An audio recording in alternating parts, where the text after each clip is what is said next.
Hi, I'm Dr. Joe Hall Patton. A while ago, I completed a series on California history. My master's thesis was about San Luis Obispo, so this was somewhat of an extension of that. But my thesis ended in the 1860s. It took half a decade to get enough research done to finally get to the present. In the meantime, I completed a doctorate as well, greatly expanding the geographical scope of my specialization in American violence.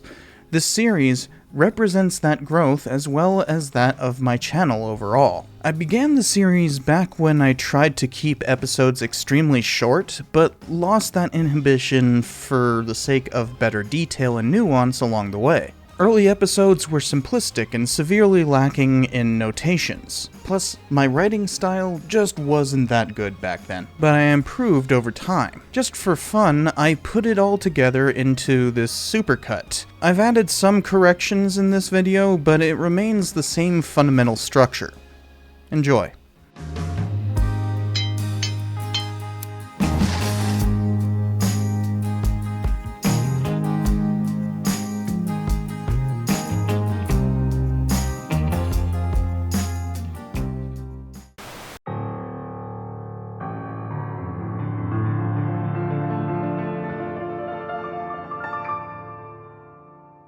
People initially settled what is now California as early as 17,000 BC.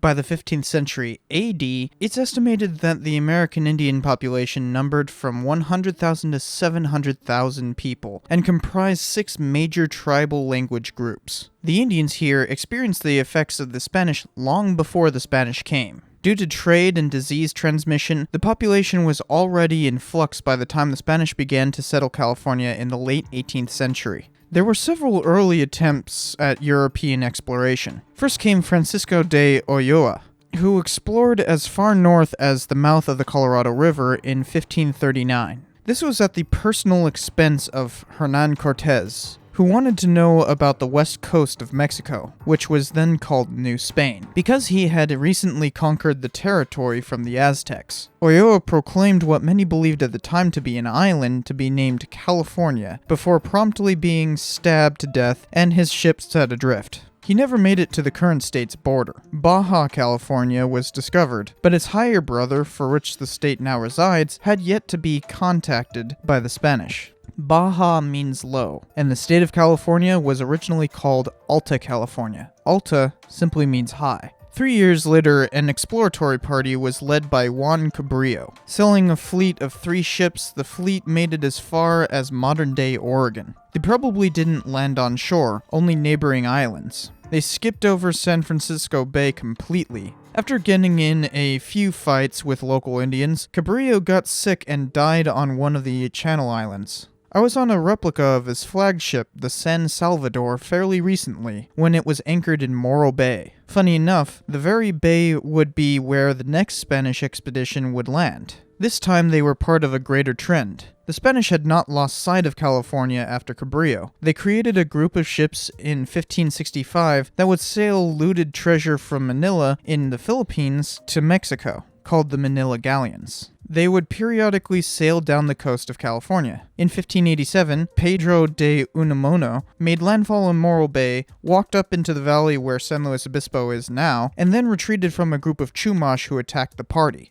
Before that, the Spanish had been duking it out with the English for a while, and this privateer named Sir Francis Drake sailed up the coast to claim the supposed island of California for the English in 1579. According to best guesses, he made it to what is now called Drake's Bay, but this is problematic because it is based on a forged medallion. Either way, he left there and completed a second circumnavigation of the globe. Another exploratory expedition sailed up in 1602 under the command of Sebastian Vizcaíno. Yet again, they went as far north as modern-day Oregon, but totally missed the San Francisco Bay. He named a bunch of stuff and set up for a possible colony in Monterey, but no one came. That was it for 170 years. No joke. Nobody landed in Alta California, save for some Manila galleons accidentally crashing a few times. After colonizing Baja California since the early 18th century, global politics had to change to make Alta California become significant to any Europeans.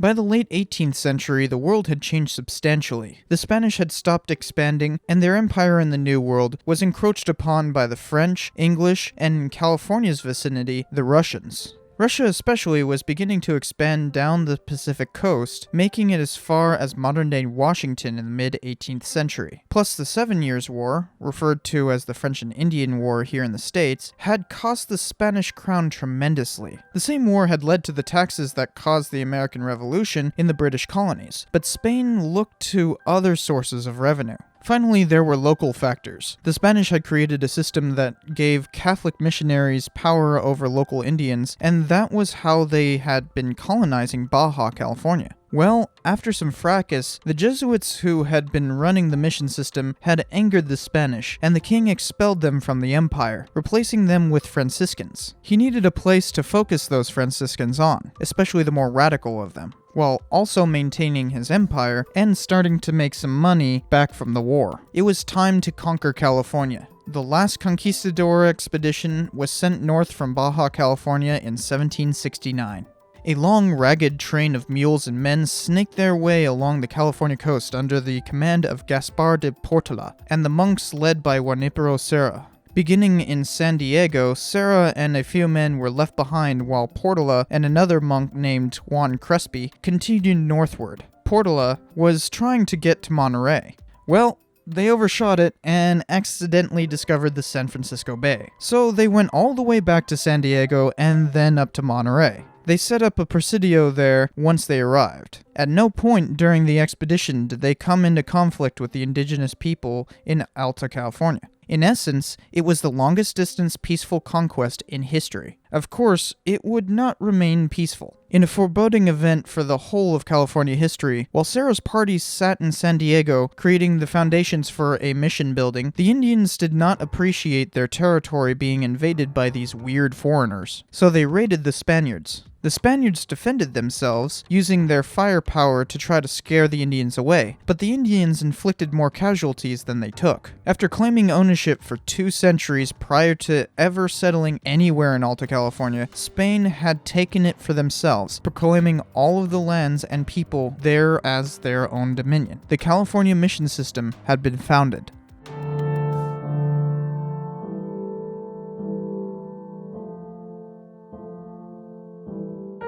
After Alta California had been peacefully conquered in 1769, Franciscan missionaries came to convert the indigenous population to Catholicism. They set up mission buildings all along the California footpath that came to be known as El Camino Real, or the King's Road. The first ones were in San Diego and Monterey, and they kept adding new ones year after year, eventually creating 21, with the last one finished in 1823. Each mission typically had at least 5 soldiers guarding it, along with 2 monks. American Indians in California had had no significant interaction with the Spaniards prior to the mission system in the nearly 3 centuries since Columbus sailed the ocean blue in 1492. They were aware of these strange men from the south with their long furs, shiny shirts, huge canoes, and fiery arrow launchers. But who cared so long as those strangers left everyone else alone? Well, that was not the Franciscans' goal. Their goal was to convert the indigenous population, and they went to work doing so throughout the mission system. Each mission was a central hub, where Indians would be converted to Christianity and then made to live and work on the mission grounds.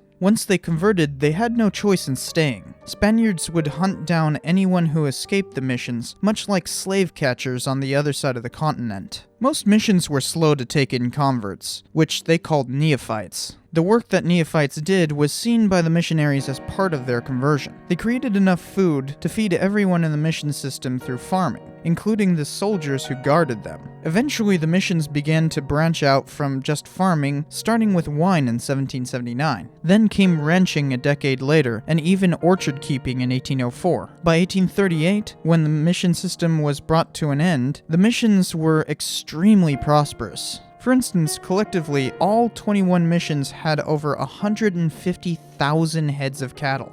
The hides and tallow that they made from ranching became so important that many would refer to cowhide as the California banknote. Of course, all of that wealth was created through more neophytes' conversions and their subsequent work. Indians didn't always show their appreciation for this. There were several attacks on missions. Sometimes there would be continuous raiding, and other times it would just be some neophytes setting fire to a roof. Mission San Luis Obispo switched to tile roofing to discourage this, a first in California. So if you have a Spanish tile roof in California, you can thank disgruntled neophytes for that. Furthermore, European diseases swept through the Indian population. It is inconceivable how many people died as a result. In some cases, it was sexually transmitted diseases, showing the interracial relationships many Spaniards took up. The epidemics would come through in waves, and would continue to do so into the 1850s. This was another source of discontent from the Indian population, who outnumbered the missionaries many times over. So the missionaries relied on the Spanish guards to protect them. The missions were not uniformly in line with the Spanish goals for the region. The military government set up by the Portola expedition, and more folks traveling to settle around the more prominent ports, didn't get along with the Franciscan missionaries very well. Father Serra walked back to Mexico in his bare feet twice in protests of what the military government wanted to do. One of those times, he was even mugged, but the old man just kept going. Suffice it to say, the Spaniards only grudgingly worked with the missionaries.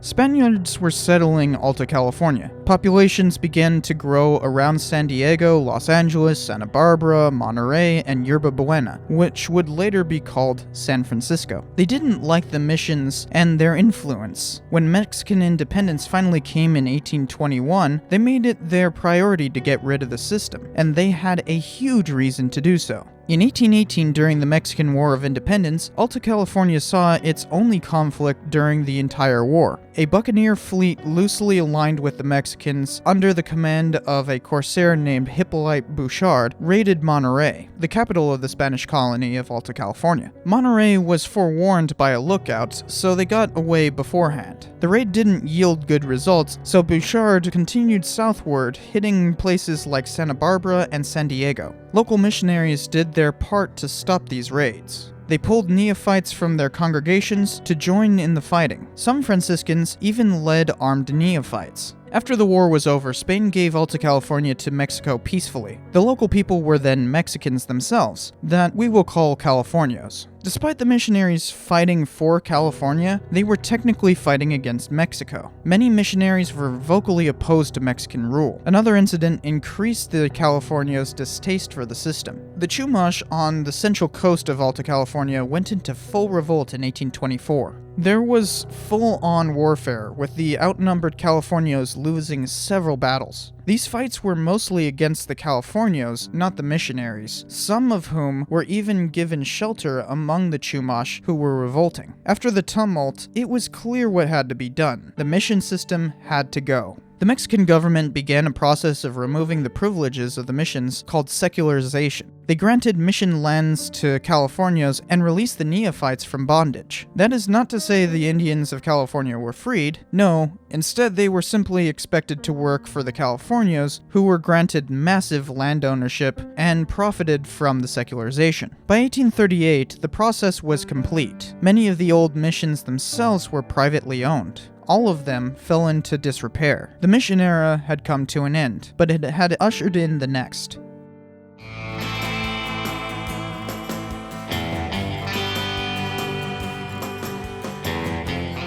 Alta California had remained a remote outpost in the Spanish Empire throughout the first 50 years since the conquest by Portola. When Mexico achieved independence from Spain after a decade of warfare in 1821, both Alta and Baja California were given to the new Mexican Empire, soon to be replaced by a republic. Despite the changeover, Mexico administered the distant territory virtually the same as Spain, and that is, hardly at all. It fell on local authorities to run things without the input from the federal government. The citizens who resided in Alta California existed in a semi-lawless state. You see, Spain had created a system of granting land to citizens back in the 1780s. They would give these huge properties to people to ranch cattle, called ranchos. These grants were so big that entire cities in California today sit within one apiece. The first one, in 1784, was 48,000 acres. A 1,000-acre grant was a tiny one for the time. The Californios who were granted land, called rancheros, were basically feudal lords of their vast swaths of land. These rancheros would hire field hands to help on the ranch, called vaqueros. Vaqueros were often American Indians from the surrounding area, but most ranchos had to deal with Indian raiding too. A group called Los Chaguanosos, which was really just random frontiersmen and Indians who did not make a coherent group, made several daring raids into Alta California from New Mexico, stealing thousands of cattle and horses, taking them back across the Mojave Desert. Rancheros had to fend for themselves. There was a legal system where an elected person would be judge, jury, and sheriff all in one. I am the law! Called the alcalde. So if there was ever a problem, an alcalde would come out and preside over some arguments and pronounce judgment. There just weren't enough people to have a more advanced system than that. People were coming to Alta California, just not that many Mexicans. There were some expeditions from Mexico, but much of the new population growth came from foreigners. Some trailblazers, who were mostly fur trappers, found land routes to get to Alta California. So many famous mountain men were part of this, especially John C. Fremont, who made 3 expeditions to California. He'll come up again in the next episode. People made the trek over the Oregon Trail and Old Spanish Trail from the United States to get land for themselves. You remember that whole thing about the Russians prompting the settling of Alta California? Well, they set up an outpost in Alta California called Fort Ross in 1812. Foreigners were encroaching on Alta Californian land almost constantly, simply for what was sometimes called the California Fur Rush. The largest proportion of settlers did not come over land, though. There was a huge amount of trade in otter pelts and cowhides coming from the seas. Ships would trade for pelts and hides before leaving for Hawaii and ultimately Canton in China. This has been called the Triangle Trade of the Pacific. Since there was no one close enough to ship meat, the cows were not used for beef, just their pelts and the tallow that was made out of their fat. Rancheros ate fairly well because of all the excess meat. Because of all this trade, which actually predated the Mexican government, non-Mexicans were a large proportion of the new immigrants coming to Alta California. This, of course, caused tension. People argued about whether the Mexican government was doing anything for them as early as the Mexican government assumed power. Mexico City had a lot more to be concerned with than its most distant and remote colony. The country was ravaged by civil wars and secessionists for decades after gaining independence. Because of this, the Mexican government failed to pay soldiers stationed in Alta California on a regular basis. As this neglect set in, there were several rebellions in the late 1820s and 1830s by small bands of Californios. They started by trying to reunify with Spain in 1828. After several minor rebellions, the Mexican government appointed an unpopular governor named Manuel Victoria. A minor revolution removed him from power in 1831, after 2 armies faced off in a very silly battle. This left Alta California in a state of anarchy for 3 years, until a general named Figueroa captured the capital of Monterrey again. Finally, after all of this, a new governor was so unpopular that he fled Alta California and his replacement was overthrown by another revolution. This revolution was different because it declared independence from Mexico in 1836. It was led by Juan Bautista Alvarado, who would remain governor for most of the rest of the Mexican period. We still call 1836 to 1846 the Mexican period, despite the fact that Alta California was essentially an independent state, with its own Lone Star flag that actually predates Texas's more famous Bonnie Blue flag.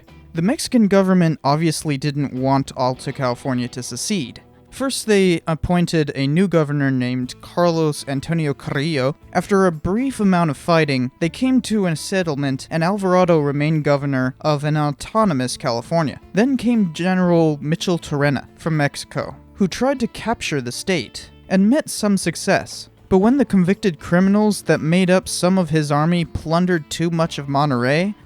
Badges? We ain't got no badges. We don't need no badges. I don't have to show you any stinking badges. They were defeated militarily, again, by Alvarado's forces in 1845. Alvarado ceded his power to another governor who seemed amenable to everyone, named Pio Pico. He would not have much of a chance. His government would be overthrown in 1846 by the Bear Flag Revolt, making him the last Mexican governor.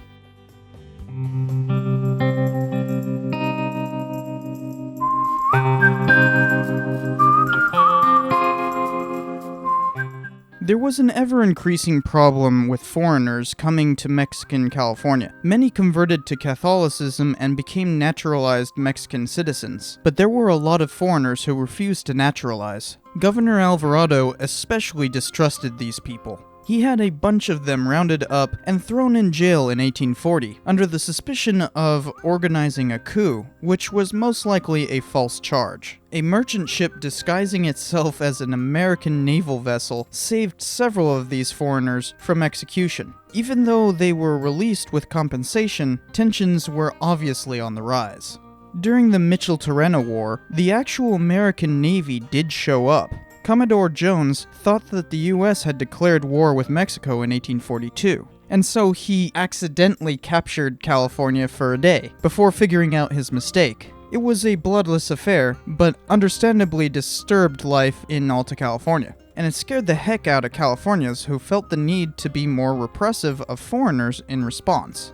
A naturalized citizen named John Sutter had been granted a large amount of land in the Sacramento Valley to be able to handle the American Indians there. He had enough people living on his rancho that he formed an army to fight Mitchell-Torena, but he changed sides before the fighting began. This flip-flopping was a problem with a lot of non-Hispanics in California, because they didn't know who to believe in. There were high-level talks about annexing Alta California to foreign governments. Pio Pico advocated giving it to the USA, but there was no consensus. Either way, those options would be taken away from them.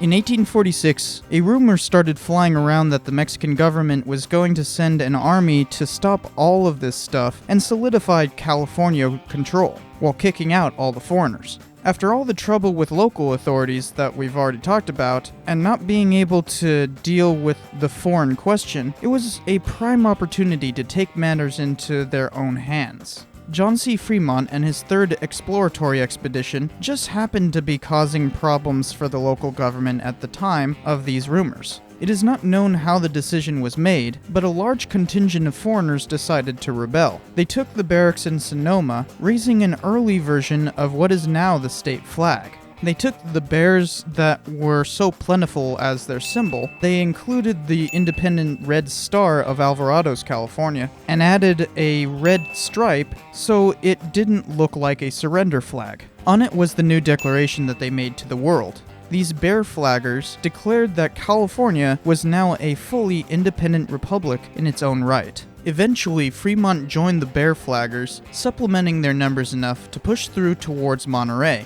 the Alta California capital. By this time, the United States Navy's Pacific Squadron had heard about the fighting, but couldn't decide whether or not to intervene.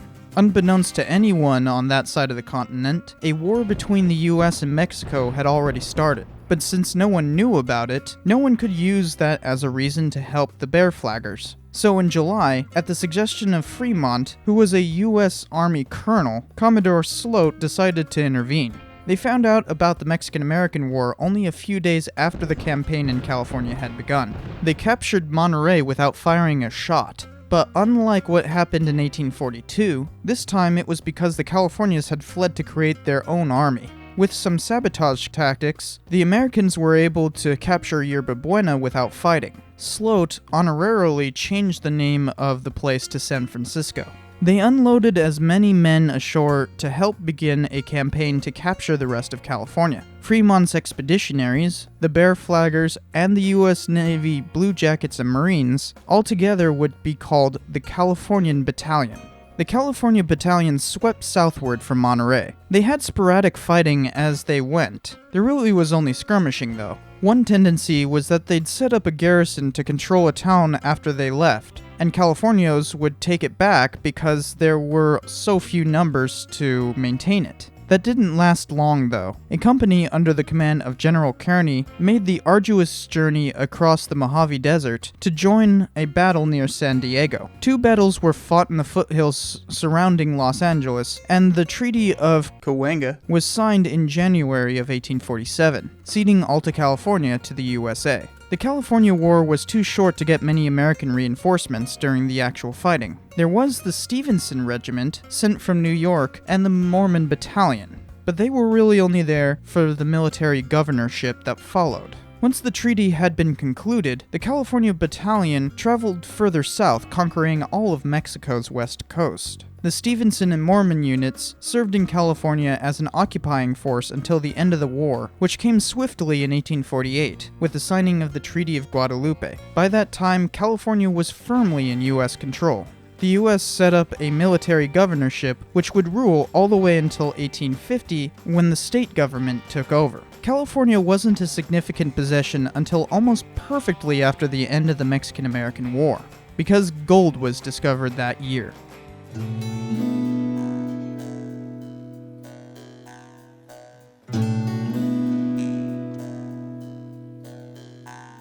Things were beginning to calm down after the Treaty of Guadalupe Hidalgo was signed in February of 1848. California had been organized as a military governorship to make way for it becoming a territory of the United States. The long and crazy history of California was ready to calm down into the steady buildup of an agricultural territory and eventual statehood. But events were already transpiring that would bring the biggest tumult of that history. After having been in a state of perpetual revolution, ending with an outright war between countries, how could anything be more tumultuous than that? Well, it starts on a sawmill, of all places. A man named James Marshall had built a sawmill for John Sutter's Fort on the South Fork of the American River. He had been one of the bear flaggers during the war, and he returned to operate the sawmill. Because he worked with water there to do the milling, he noticed a few chunks of shiny stuff in it, and eventually happened upon a rather large chunk of gold. It was fortuitous timing, because the war with Mexico was about to officially end, with California being annexed as a possession of the United States.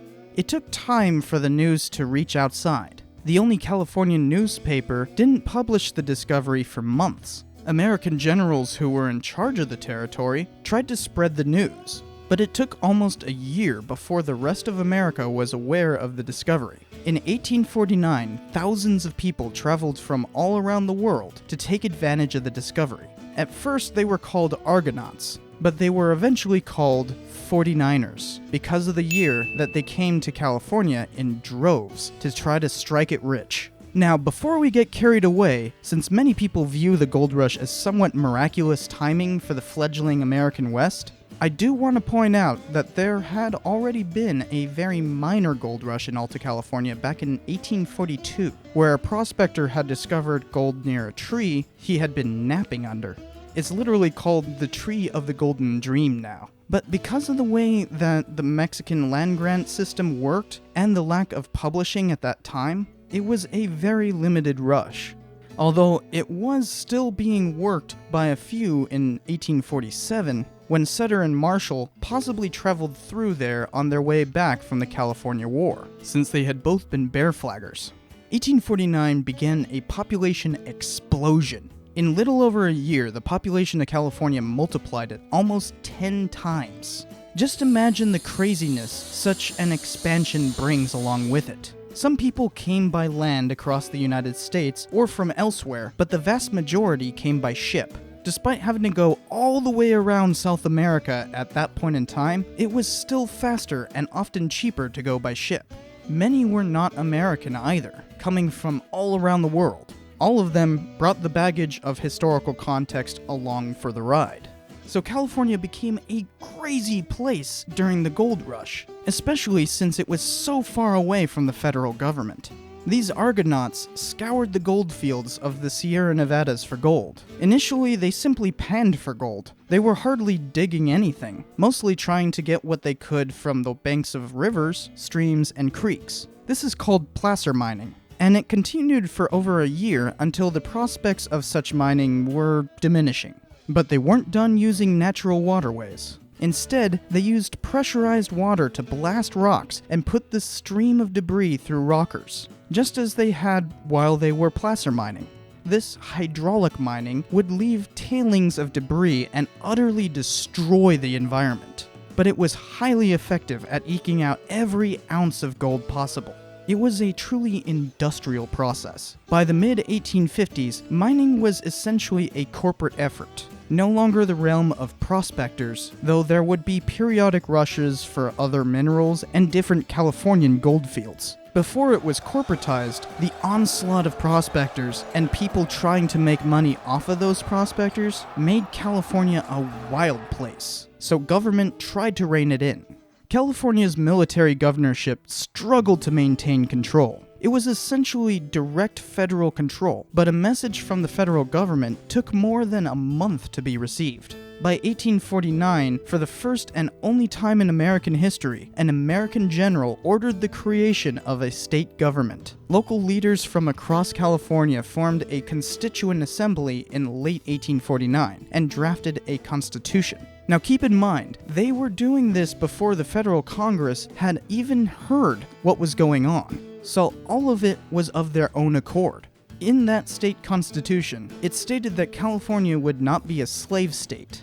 Essentially, they told the federal Congress what to do before they could act, and created the movement for popular sovereignty that would lead to Bleeding Kansas and eventually the American Civil War. The Compromise of 1850 was specifically to deal with what California had basically demanded through her constitution. Furthermore, California also defined her own boundaries. These things were unheard of. Congress was supposed to do that. But with all that gold flowing, who could stop them? California was off in its own little world, the first state west of Texas, with plenty of territory in between.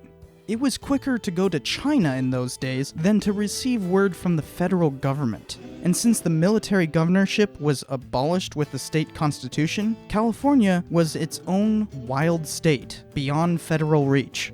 With that lack of federal oversight came a lack of law. You can still see the remnants of this wild past in the county geography of the state. There are little counties which today seem to have no reason to be separate, but were distinct in the 1850s because of various mining towns that are halfway deserted today by comparison. It was difficult to govern, especially with the rapidly increasing population. Since gold was free-flowing from the mines, the state government being in a fledgling position, and the population was so incredibly diverse, crime was rampant. It was said that every man carried a gun, and the incidents of dueling and murder were certainly higher than anywhere in the US. Murder and robbery hit epidemic proportions. This is the time of famous banditos like Joaquin Murrieta, Solomon Pico, Jack Powers, Juan Flores, and so many others. It was so bad that many called the decade the Bloody 50s, as in 1850s. The gold rush was inaugurated in violence by the murder of 10 people at Mission San Miguel by a gang of hatchet-wielding thieves one night in 1848, which was put down by angry posse members. One of the gang members had committed the first murder of the gold rush just a few weeks prior in the initial diggings at Sutter's Mill. People would periodically take matters into their own hands when they felt that the state or local government was incapable of upholding the law. They formed what were called vigilance committees, which were massive organizations to mete out justice outside the confines of the law, mostly with deadly force. Although San Francisco was awfully fond of just exiling people. These vigilantes were meant to pacify a crime-ridden California through violence supposedly sanctioned by the popular will of the people. Whether or not they succeeded is up for debate. California experienced other mineral rushes after the 1849 gold rush, but the 49ers were the biggest wave. California's role in American mineral extraction steadily changed over the Bloody 50s, though. It became more and more of a gateway to the West. Since it was easier to travel by ship and then make your way inland at that point in time, people going elsewhere in the West stopped in California on their way inland. The tidings of the West were tied to California, yet the state remained distinctly separate from the other states. It was a lonely outpost of statehood among territorial governments until 1859, when Oregon joined the Union as a free state. That year, the Comstock Lode was hit in Nevada, and California, being the gateway of the West, took part in that rush. And soon, where that was would become the state of Nevada, during the Civil War. Western states weighed heavily in the growing debate over slavery that was developing in the East and would eventually explode into the Civil War in the 1860s. That war transformed California.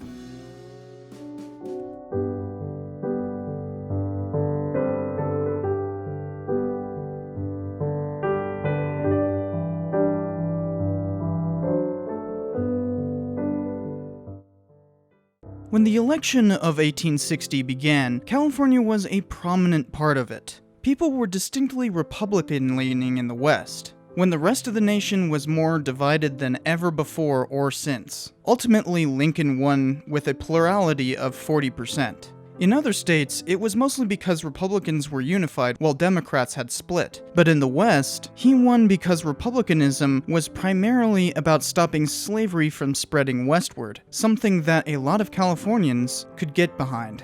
But that wasn't true for everyone. There were significant divides in California's electorate. No county in California voted a majority for Lincoln. When the South seceded as a result, people were indecisive about their position on the matter. The Confederacy formed, and the secession crisis loomed in 1861. There was a new outburst of violence throughout California, almost as though the Bloody 50s had gotten a new lease into the 1860s. Dueling, murders, and vigilantism had their last gasp. For instance, in my hometown of San Luis Obispo, there was a man shot and killed during the 4th of July by a presiding judge while he raised the Star-Spangled Banner. California was divided along North and South. Southern California had attempted to form their own state several times throughout the 1850s, with the state even electing to separate herself in 1859, called the Pico Act because it was supported by Pio Pico, the former Mexican governor of Alta California. The federal election stopped that. General Johnston was in control of the military in California, and he almost conspired to promote SoCal in seceding from the Union under the Pio Act. That failed, but Johnston did become the first leading general of the Confederate Army, before Robert E. Lee. Militias started forming in California, mostly pro-Union, but a few pro-Confederate ones in the South and far north. When the Arizona Territory voted to secede, it was realized that the war would touch all the way west. When the Confederacy attacked Fort Sumter, secessionists in California began demonstrating. One guy even tried to march with the Confederate flag in Sacramento on the 4th of July. The U.S. cavalry was brought in to stop them, so many secessionists left to join the Confederacy elsewhere. Others, like Thomas Starr King, worked tirelessly to convince California to stay in the Union. King himself died young as a result of this lecture circuit. But because he was so good at convincing people, he's sometimes called the orator that saved the nation. For the most part, California didn't really participate in the war overall. There were minor incidents, and a lot of volunteers who fought on both sides, mostly on the Union side though. But in California, there was mostly just some gang activity. It was in support of the Union that California made the most difference. A lot of gold was sent to the Union, and California formed a safe zone for the Trans-Mississippi Theater. Despite conscription not being applicable to Californians, there were tens of thousands of volunteers. Even though it had been funded before secession began, a telegraph line began to be built between California and the Union as part of the war effort. It replaced the short-lived Pony Express, a service that had shortened the time for mail delivery by rapidly switching horses in 1860. The 2,000-mile-long telegraph was built in just 5 months, and it truly linked the isolated state with the rest of the Union. And that was just the beginning, because the first transcontinental railroad began a couple of years later, though it wouldn't be completed until 4 years after the war. These were important projects, not only for California, but the Union as a whole as it tried to consolidate power during the war. California faced a major economic turnaround during the war, but in no way caused by it. In 1862, the worst flood ever to hit the state came through.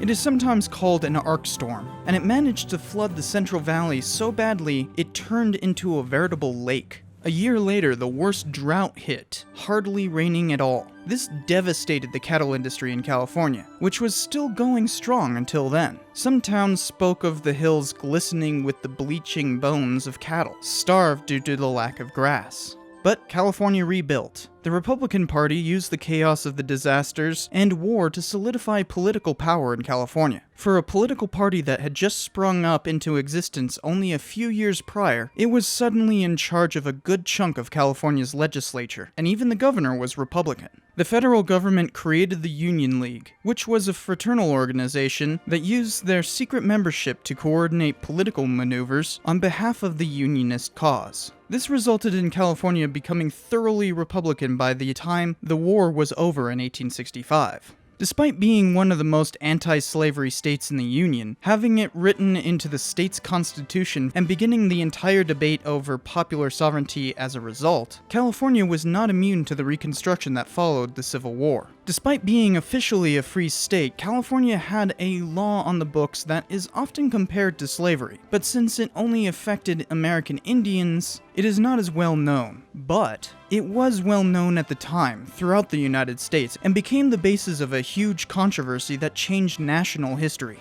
Beginning in California's first year as a state, with the 1850 Act for the Government and Protection of Indians, Indians saw some of the worst disenfranchisement laws in American history. They could be forced off of land simply by request of a settler, so long as a justice of the peace issued a warrant, which were readily given out for a decade. Any Indian labeled a vagrant for whatever reason by a public official of all levels could be sentenced to a punishment that official deemed fit without trial, and Indian children could be forcibly apprenticed until they were considered fully mature if their parents were ruled negligent in any shape or form. The act was amended in various ways over time, often to make it even more malicious. As late as 1862, it was reported that some hard stories are told of those engaged in the trade in regard to the manner of the capture of children. It is even asserted that there are men engaged in it who do not hesitate, when they find a rancheria well stocked with young Indians, to murder in cold blood all the old ones, in order that they may safely possess themselves of all the offspring. Some of the act was pushed back by Republicans, especially the forced apprenticeships, but much of the legislation remained in place after the Civil War ended. The former Confederacy used these laws as a model to establish the infamous Black Codes. These Black Codes set off radical Reconstruction, where martial law was declared in numerous states to stop these codes and administer federal civil rights legislation. What often gets forgotten about this is that it also happened in California. The Peonage Abolition Act of 1867 was a piece of radical Reconstruction originally aimed at New Mexico, but it effectively ended a good chunk of what was left in California's Indian Code. Unfortunately, there was one remnant that has a lasting effect to this day. There was another component of the code that actually did more to end the abuse of the system than Reconstruction. California endorsed violent policies that ultimately left the native population devastated, right as a new form of labor took its place.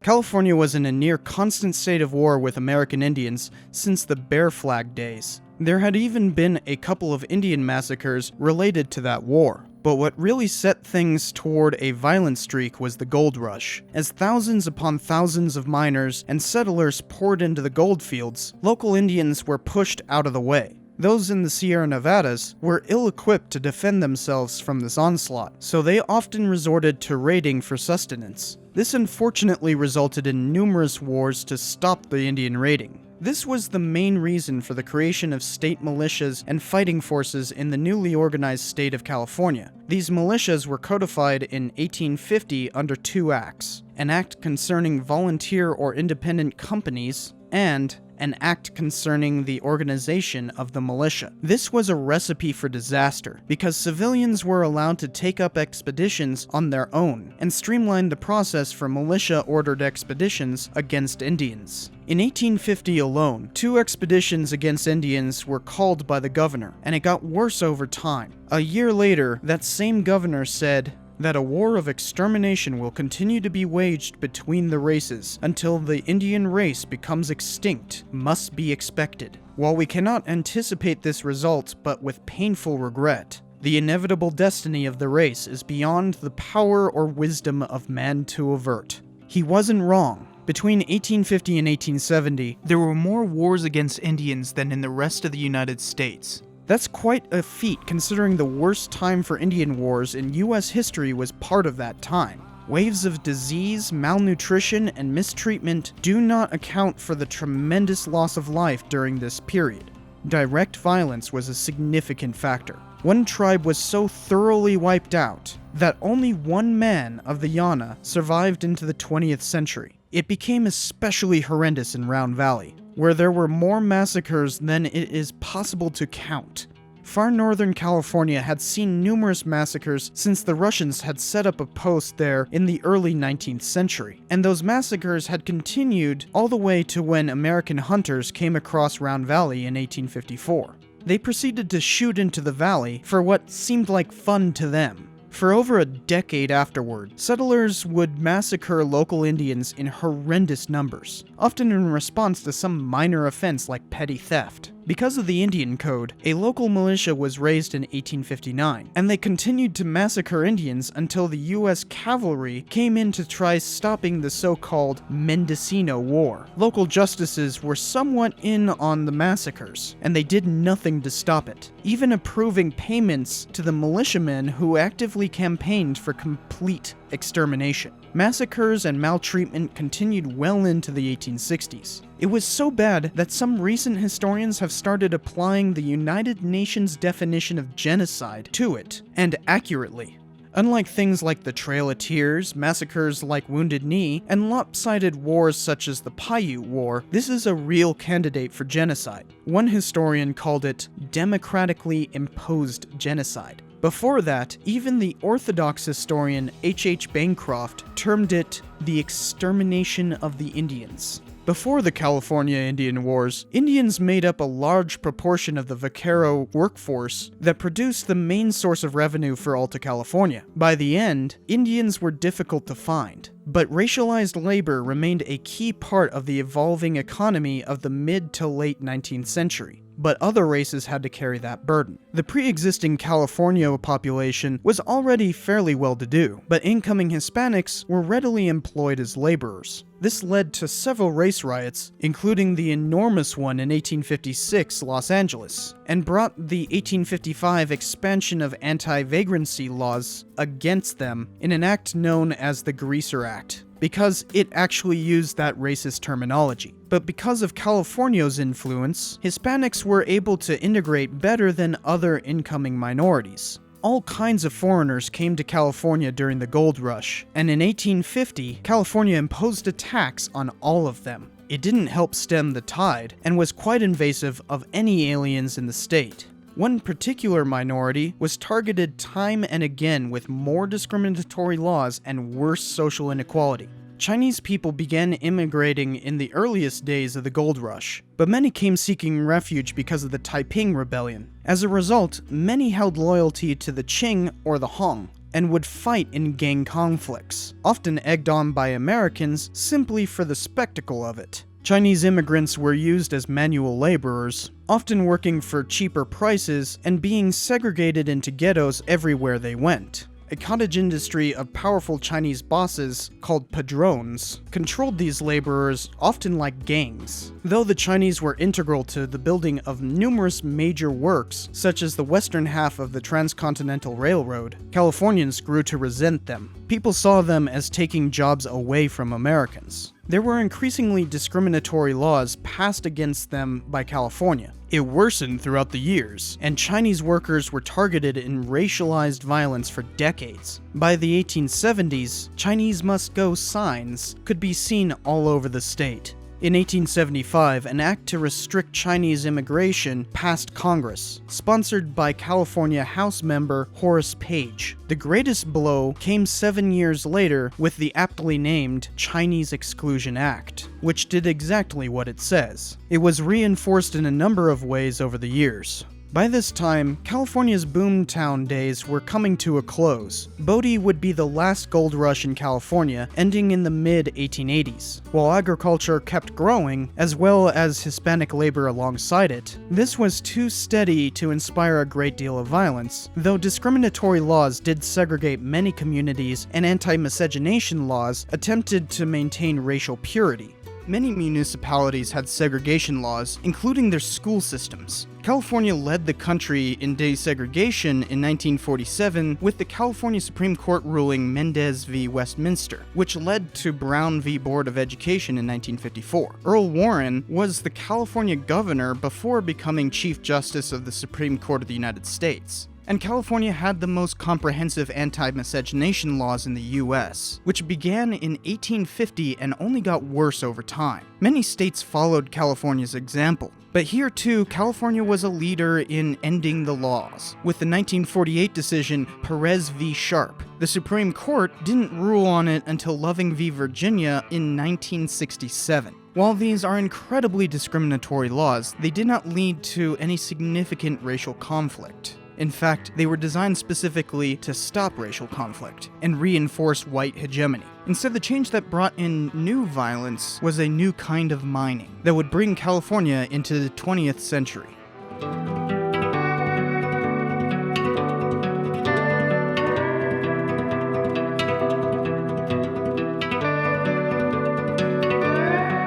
After the Central Pacific Railroad connected with the Union Pacific in 1869, California was finally connected by rail to the east. Prior to the Civil War, the only way to get to the Golden State was by overland trails or ship. With a transcontinental railroad, people could travel far more cheaply, but the first transcontinental was dangerously limited. Passing through the treacherous Intermountain West, the trains would be held up because of inclement weather. Further building needed to be achieved if California was going to export her riches eastward. The US government made special provisions for railroad builders. They gave land to these railroads, and in California, that was extremely valuable. A new railroad monopoly soon eclipsed the Central Pacific. Before the Civil War, an extremely partisan survey was conducted to find the best route for the first transcontinental railroad. It concluded the southern route was best. Unfortunately, the person who approved that conclusion was none other than the Secretary of War, Jefferson Davis, who went on to become the President of the Confederacy. Oops. During the war, the fighting in New Mexico meant that the railroad had to take the central route. But the war was over now, and the next transcontinental wanted to take advantage of the better weather to the south. So the Southern Pacific was created in 1865. It originally only had the modest goal of connecting northern and southern California, going through the difficult mountain passes of the coastal and Tehachapi ranges. Southern California wouldn't be connected until the mid-1870s, just in time for the Southern Pacific to cross into Arizona territory. As more and more lines were completed, a rash of train robberies took place in the late 19th century, which would only be stopped in the early 20th century. It took until 1883 for the southern route to be completed, yet other routes were beginning to be completed as well. Dozens of railroads sprung up in the 1880s, who initially competed with the Southern Pacific, but they were all doomed. This was before anti-monopoly laws, and the Southern Pacific was one of the primary targets of those laws when they came about. The Southern Pacific gobbled up every competing railroad they could, and used funds from the lands the government gave them to get more capital. The Big Four tycoons who funded the original Central Pacific bought the Southern in 1868 and then used the influx of cash to buy the Central back in 1870. So the two longest railroads in the US were owned by Californians under one company. So of course no one could compete. They were backed by government subsidies, and they were able to buy off corrupt officials to expand their power even more. Soon, the Southern Pacific owned a good chunk of the northern routes into California too. Through all of this, they owned a large proportion of Californian land, and everyone simply had to deal with them. They even built down the west coast of Mexico, controlling much of that territory as well. Even when the Santa Fe Railroad competed with the Southern Pacific elsewhere, they still had to terminate in Needles, California, sending passengers to the coast via the Southern Pacific. Literally, their biggest competition had to pay them to use their lines. The Southern Pacific was a monopoly like no other in the West, and its basis was to serve California. The problem was people needed to know about the West. Folks had been advertising California for decades. The immensely popular 2 Years Before the Mast talked about Alta California in 1840, before the gold rush even happened. But boosters went into overdrive once California was American. Still, once the gold ran its course, the state seemed like just another agricultural community. So why would anybody want to travel to the Golden State if it wasn't for gold? Boosters used a number of methods to inspire travel along the Southern Pacific. They buoyed the popularity of Western fiction, spoke of the wondrous landscape, but most importantly, they transformed that landscape. Ever wonder why there's palm trees everywhere in California? There are naturally occurring species of palm trees in California, but you'll notice in pictures before the railroads, nobody was bothering to plant palm trees all over the place. The railroads wanted to advertise the Mediterranean climate of California, so they started planting palm trees and it caught on. So when you see rows of palm trees in California, realize that's a railroad advertisement. Because New Mexico and Arizona were on the way to California, the railroads reinvented those states too. New Mexico became the land of enchantment, which is still the state's motto. All this railroad stuff kicked off a boom in revival architecture that harkened back to the Spanish days of the Southwest. New Mexico got Pueblo revival, and California got Mission revival. Arizona and Nevada basically just got their styles from California. The popular image of the Southwest, from the Pacific to Texas, was an invention of the railroads for the sake of advertising travel to California. As the last gold rush ended in Bodie, California around 1890, railroads also needed a new reason for expansion in California. They'd already linked north and south, east and west, so anything that happened helped the Southern Pacific. They just needed something to happen. Luckily, a new mining industry blossomed around the turn of the century. For a long time, the main source of oil was the whaling industry, but they had hunted those whales to near extinction, and the whole industry was basically not profitable anymore. Crude oil took its place. California had vast reserves of it, and quickly overtook the country in production. The Golden State was the main producer of black gold by 1920. It started simply enough in the 1870s with Pico Canyon. Soon people were finding oil all over California, sometimes even offshore, like at Santa Barbara. Infrastructure was quickly built for transporting this stuff, so it was like a whole new gold rush.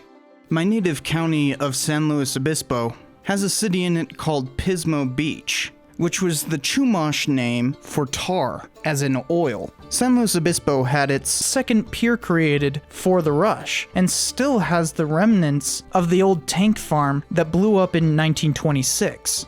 The state itself exploded with production, but one region became the hotspot.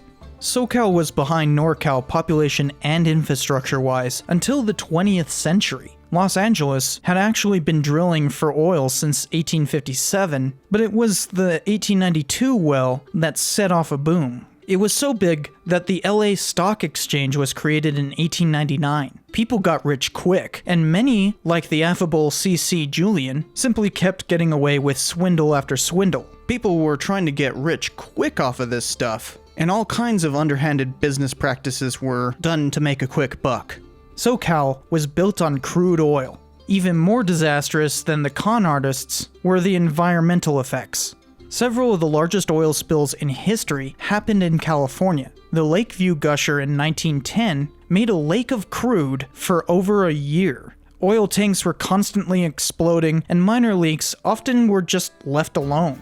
The oil boom in California eventually came to an end during the Great Depression, but the oil industry is still a major presence in California, along with its incumbent spills. The worst oil spill up to the time was the Santa Barbara spill in 1969, which has only recently been beaten by the Deepwater Horizon.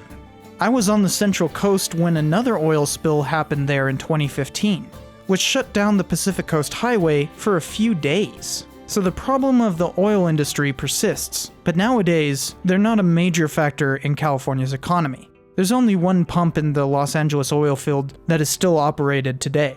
Instead, another industry came to dominate California and eventually the world. Founded in Los Angeles, Hollywood burst onto the stage while oil was still the mainstay of the region. Now, the culture industry is.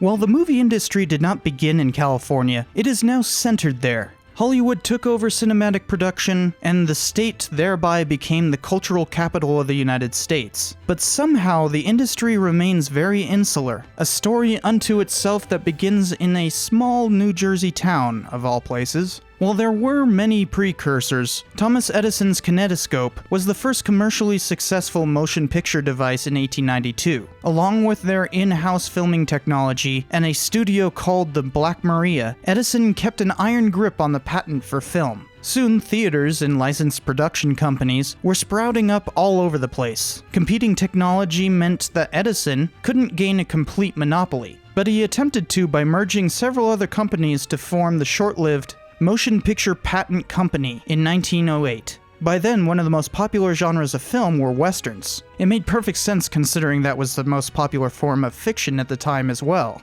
So the patent company and its predecessors sent agents to scope out where to film, since New Jersey wasn't the best location for most films, especially westerns, and California was perfect. The fact that the oil industry produced excess capital in SoCal certainly helped. Contrary to popular belief, Hollywood film production was not founded on escaping Edison's monopoly. Quite the opposite, actually. It was, in fact, founded by the patent company. While Edison agents had already filmed in California by the early 1900s, it took a member of the patent company completely moving to Hollywood to begin the trend. The Chicago-based company called Selig Polyscope Company moved to a Los Angeles district called Edendale in 1909. As more and more production companies moved to LA, they typically settled in the newly created segregated neighborhood called Hollywoodland, later shortened to just Hollywood. But the patent company had competition. A number of companies kept on coming up with creative ways to get around the patent law and make independent productions. Many created a bunch of legal trouble, and by 1915, the US Supreme Court ruled that the patent company was too monopolistic and ordered the breakup of the trust. It was a monumental change, and probably would have sent the film industry into a downward spiral if only an independent film company hadn't managed to produce one of the strongest performing hits Hollywood has ever seen that very same year. Birth of a Nation was truly the first blockbuster. It made more money than anyone thought conceivable, and had a huge impact on US culture, especially with the founding of the second Ku Klux Klan in its wake. The film effectively nationalized a Southern myth called the Lost Cause, and an independent film company in Hollywood under the leadership of D.W. Griffith produced it. From 1915 onward, Hollywood was the center of the national culture industry. Other culture industries flocked there, from music recording to later television and even many YouTubers today. SoCal became the cultural capital of the US, perhaps best symbolized by LA's Capitol Records, which is now owned by a Hollywood film company called Universal Media Group, which got its founding in 1912 New York before moving to California. But Universal was only a minor player in the industry after the success of Birth of a Nation and the breakup of the patent company. 5 major companies formed in the 19-teens through the 1920s. They were Fox, famous players, later called Paramount,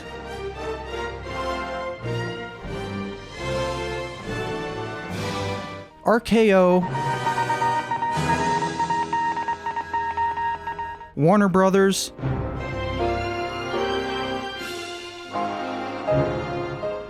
and Lowe's, who would later merge some holdings to form Metro-Goldwyn-Mayer, or MGM for short.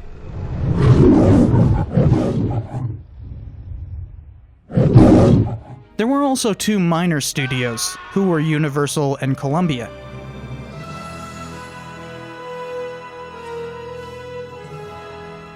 A final independent studio, meant for financing more imaginative works called United Artists, was formed in 1919 by D.W. Griffith, Charlie Chaplin, Mary Pickford, and Douglas Fairbanks, all of whom were titans in the industry. These 5 majors, 2 minors, and 1 independent all formed what is called the studio system. They controlled the industry, not just by producing massive amounts of movies, which Paramount managed to do 220 in 1918, the most of any major studio in a single year, but they were vertically integrated too, where a company controls all aspects of the supply chain. Each studio had its own deals with theaters, explicit means of getting film to those theaters, and of course, made the movies themselves. These 8 companies owned the means of production, distribution, and exhibition, limiting the ability of anyone else to enter the industry for 3 decades. So they could guarantee a certain amount of revenue through block booking, which meant that even if there was a dud of a film, it was bundled with others and theaters had to show the entire block regardless of each individual film's success. This led to a lot of films being pretty similar. They just pumped out content, with only a few movies really standing out. So instead of opening up the studio system, they relied on a cult of celebrities to sell their products. The star system, as it's called, made Hollywood actors sign with particular studios. They sold movies on the actors' names rather than the films themselves. Many banded together to create the Screen Actors Guild in 1933, which advocated strict guidelines on how those actors' names were advertised on marquees. In fact, Hollywood is one of the most heavily unionized industries in America, and the marquee guidelines are just the tip of the iceberg when it comes to collectively bargained standards that affect films. Nonetheless, marketing functions the same way today, so celebrity worship is actually a strong form of manipulation for advertising purposes. With the studio and star systems, Hollywood functioned in a very predictable fashion. New technology was the major disruptor in the industry. Beginning in the late 1920s, synchronous sound changed production. When I'm abused or badly used, I always get my man. Actors either had to change their style, or some of them even lost their roles because of thick accents or squeaky voices. But talkies gained adoption just as an even bigger change swept the nation. The Great Depression began in 1929 and only got worse into the mid-1930s. But something Hollywood realized very quickly is that people wanted to escape from the problems of the Depression by going to the movies. The only other form of media people regularly turned to was radio, with many shows being produced in LA for that as well. That's why many people call cinema recession-proof. From already capturing the American cultural consciousness throughout the preceding decade, the Depression kept Hollywood in the spotlight. Soon, it came under a new kind of scrutiny. A nascent religious conservative movement targeted movies, saying they corrupted public morals. A professional association for studios, later known as the MPAA, formed in 1922, and to head off this issue, they started deploying their own censorship code.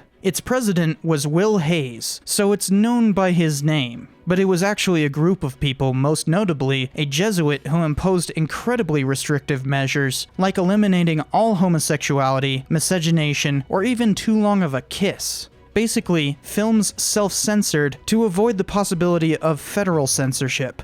The Hayes Code only began to be challenged in the 1950s and was abandoned in the 1960s, eventually replacing it with film ratings. But since the industry was recession-proof, they rode out the Depression by making double features, where people could watch 2 films with 1 ticket. The second film in the set became known as B-movies, because they weren't the main attraction. B-movies later became a term for basically cheaply produced movies. This opened up a new avenue for Hollywood. They could diversify their film productions by having cheap and easily produced B-movies while having a few selected main features. Studios created mostly B-movies to tithe the proceedings over to bigger features. This also allowed them to start making more films in color. Though color photography predates cinematography altogether, it was prohibitively expensive. B-movies and vertical integration allowed Hollywood to take a leap in technology for their more major features. When the US entered World War II, the LA culture industry was ready to jump into the war economy. Through federal subsidies, they went from standard production to wartime propaganda almost overnight. Yet 2 years ago, many had never fired a gun or seen the ocean or been off the ground. Americans, fighting for their country while half a world away from it. Fighting for their country, and for more than their country. Fighting for an idea.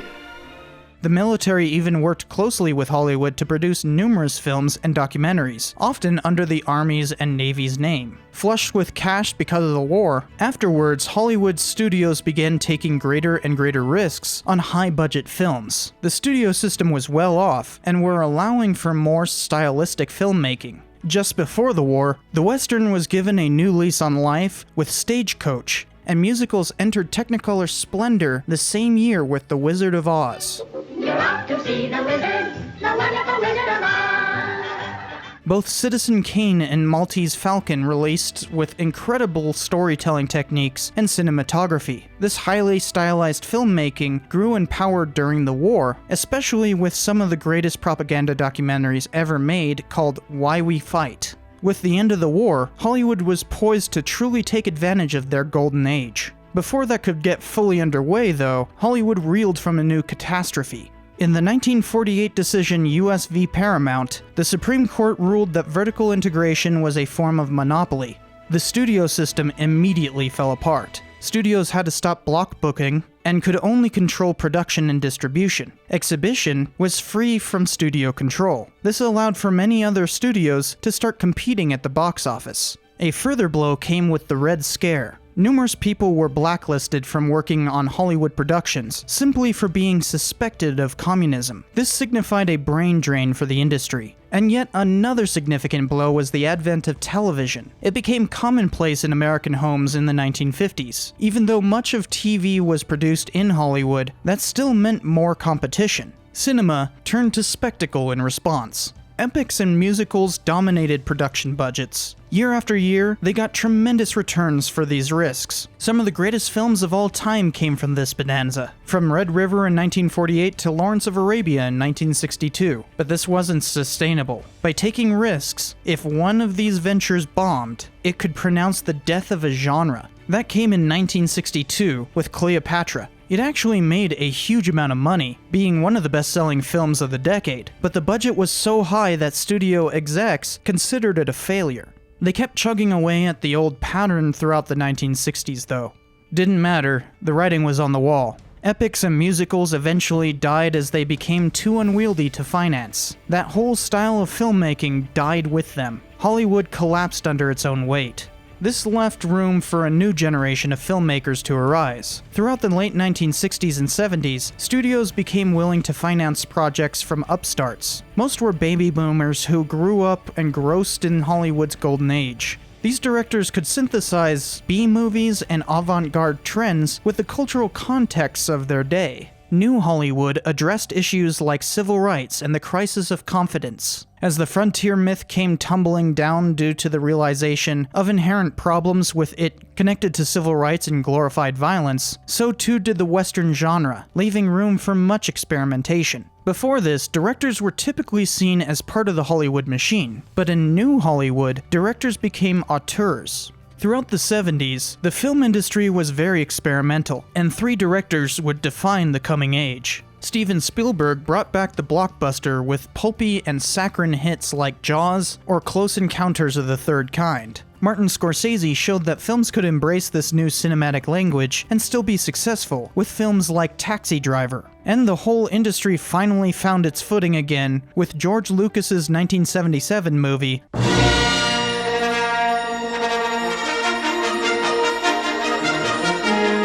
Star Wars. Pop-infused genre flicks, especially science fiction, would dominate box office proceeds into the present. But New Hollywood had to deal with a new crisis: home video. Re-releases were a steady revenue stream for studios, but people were now able to buy the movie and watch it at home as many times as they wanted. Luckily, the blockbuster era was perfectly suited for this time. People were drawn to theaters to be up on the latest movie, rather than waiting for home release. But this created a new need for spectacle, much like the one that had ended the Golden Age. This time around, the rising cost of production hasn't imploded the industry, and that's actually through business innovations. In the 1990s, foreign revenue like the newly opened markets of former Soviet states and China became increasingly significant for Hollywood. Movies could depend on international proceeds to recoup the cost of production, so profits have ballooned, allowing them to grow the budget for films. Even when adjusted for inflation, in the list of most expensive movies, the first one from before 1990 is Cleopatra at number 26. Yet these movies keep making a profit thanks to globalization, even with the increasing cost of the spectacle. New technology like digital photography, projection, and computer-generated imagery has allowed productions to diversify that spectacle and sometimes deliver it with more efficiency. But ultimately, it is the money they can dump into production that matters most. As such, Hollywood has not only become the cultural capital of the United States, but the world. When the self-congratulatory Academy Awards began in 1929, it was to legitimize the prestige of Hollywood as the leader of the culture industry in California. Now, it is an expression of their global cultural hegemony. With these burgeoning profits, Hollywood reignited the key aspect of the studio system: monopolization. Studios keep merging or simply buying up each other, most notable of which is Disney. Though it waxed and waned throughout its existence, for instance having a renaissance during the 90s globalization boom, it was languishing in the early 2000s. Their excess reserves of capital came from theme park revenue, the first of which opened in 1955. With such a regular cash flow, Disney could afford to buy other studios and take great risks, perhaps best signified by the most expensive film to date, Pirates of the Caribbean on Stranger Tides, which is a sequel film based on a Disneyland ride. They have acquired numerous other studios, including Marvel and Lucasfilm, and that's all a product of this new wave of Hollywood monopolism. Disney owns a great deal of theme parks, studios, and even television stations. With the financial backing of these major mergers, and as streaming from home replaced VHS, DVD, and Blu-rays, television entered a new golden age. The culture industry has never been so profitable, but some workers haven't benefited as much as others. While executives, producers, actors, and directors continue to see massive wage increases, the very thing they base all of this production on became neglected. But remember, Hollywood is a union town. So the Writers Guild of America went on strike in 2007. This virtually halted production of movies and TV for half a year. It was a huge hit to the industry, and though the writers gained greater attention and minuscule wage increases, their work is still underappreciated. As the Great Recession hit, Hollywood proved itself recession-proof again by continuing to make record profits despite burgeoning budgets and increasingly monopolistic business practices. The writers' strike ultimately had very little long-term effect. As I'm writing this, the industry faces another such closure. Unlike in 1918 when the Spanish flu ravaged America, yet Hollywood produced more films than they do today, production is halted by a global pandemic. What this means for the long term, who knows? Hollywood survived the writers' strike and the Great Recession just recently, but this time, movie theaters are closed, which disrupts the production cycle from the opposite direction too. And since prediction is bound to fail, I shall refrain. In either case, Hollywood is still a juggernaut. It began with film production moving to take advantage of the Southern California climate, and rapidly became the cultural nexus of the entire world.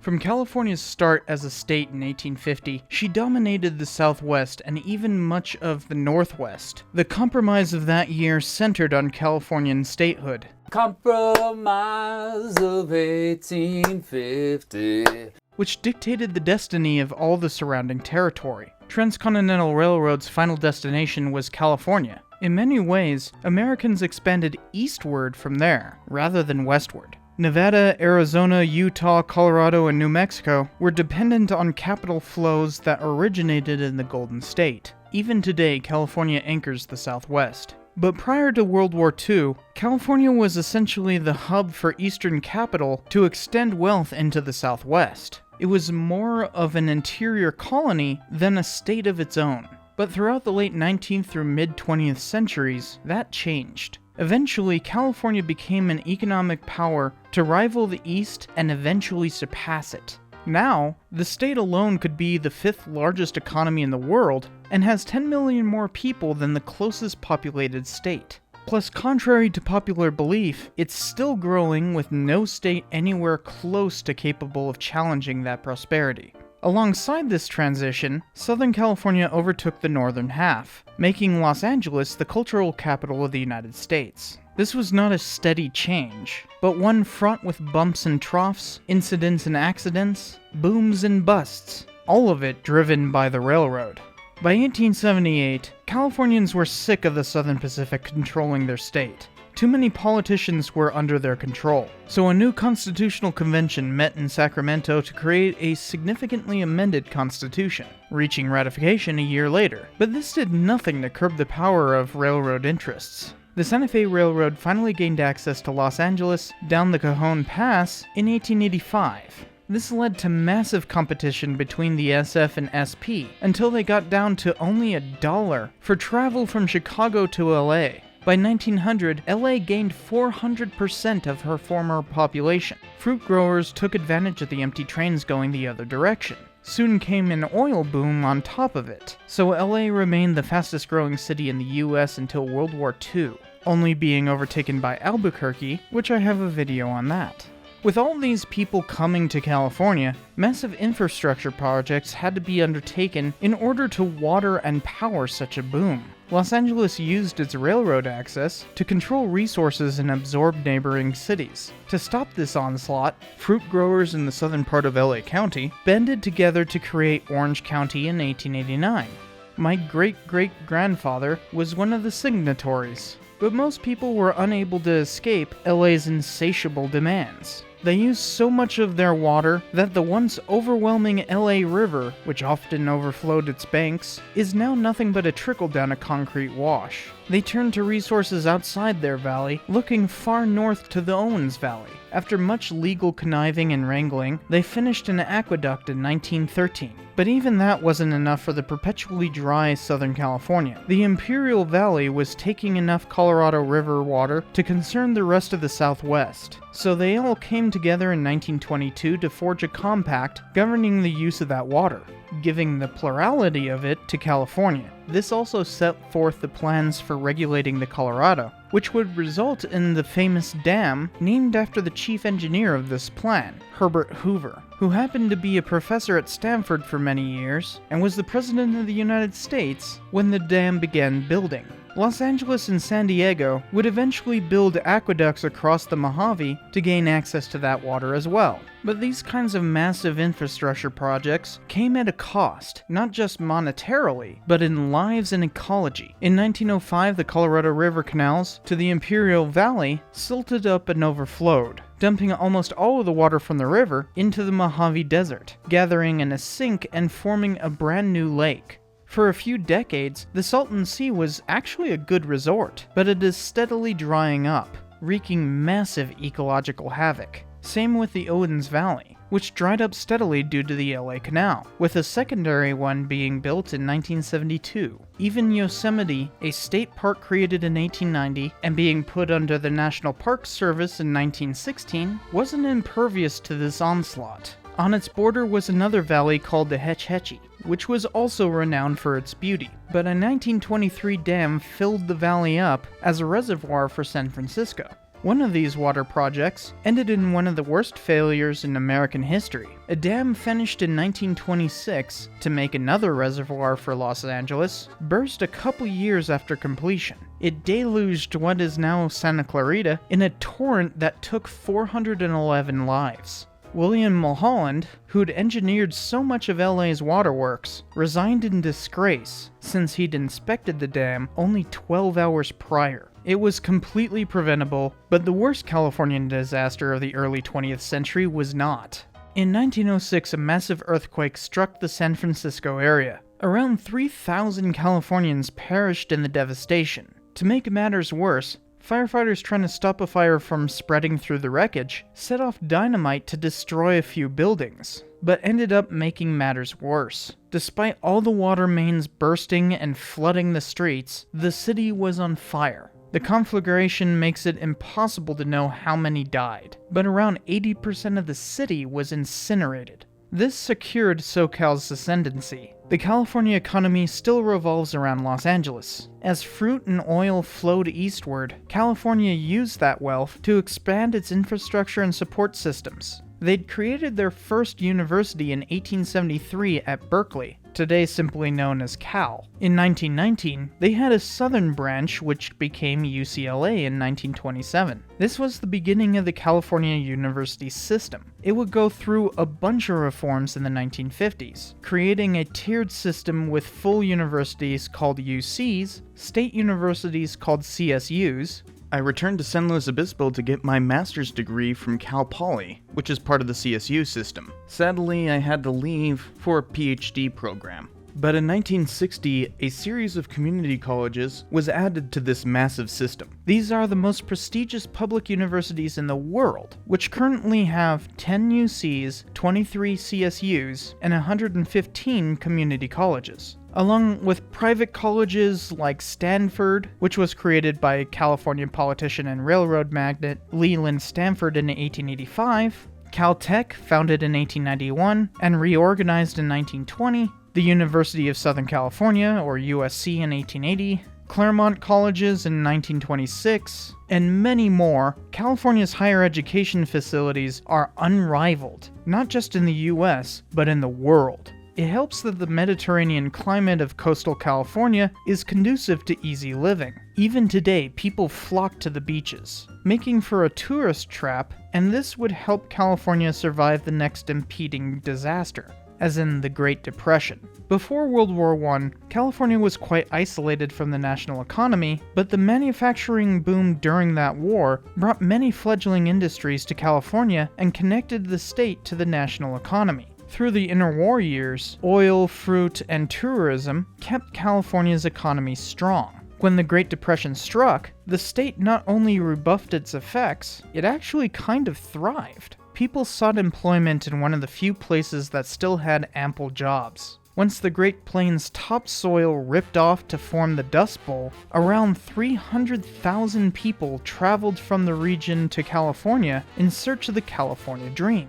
Since many came from Oklahoma, they were known as Okies. My grandpa was one of them. This famous photograph is of an Okie as well, named Florence Owens, later Thompson, but most only know her as Migrant Mother, the name of the photo.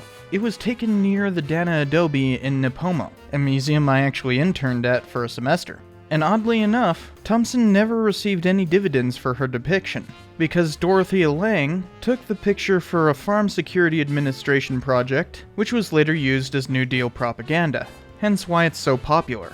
But Thompson eventually did well for herself, for such was the fortune of Okies coming to California. But this also meant that California had no need for migrant labor, so they pushed for the exclusion of Mexicans from the economy, to the point of deporting many. During World War II, they'd bring back migratory labor through the Bracero program, but they'd reverse course again after the war. Workers also struck numerous times. Nearly 50,000 farm workers protested in a series of strikes, often trying to fight the anti-migratory labor measures pushed against Mexicans. In 1934, longshoremen basically halted shipping across the West Coast for better job security and wages. To break up one in San Francisco, police attacked a barricade, and the ensuing melee, known as Bloody Thursday, left 9 dead and more than 1,000 injured. It was a high tide of labor unrest, and New Deal laws gave the movement its greatest achievements.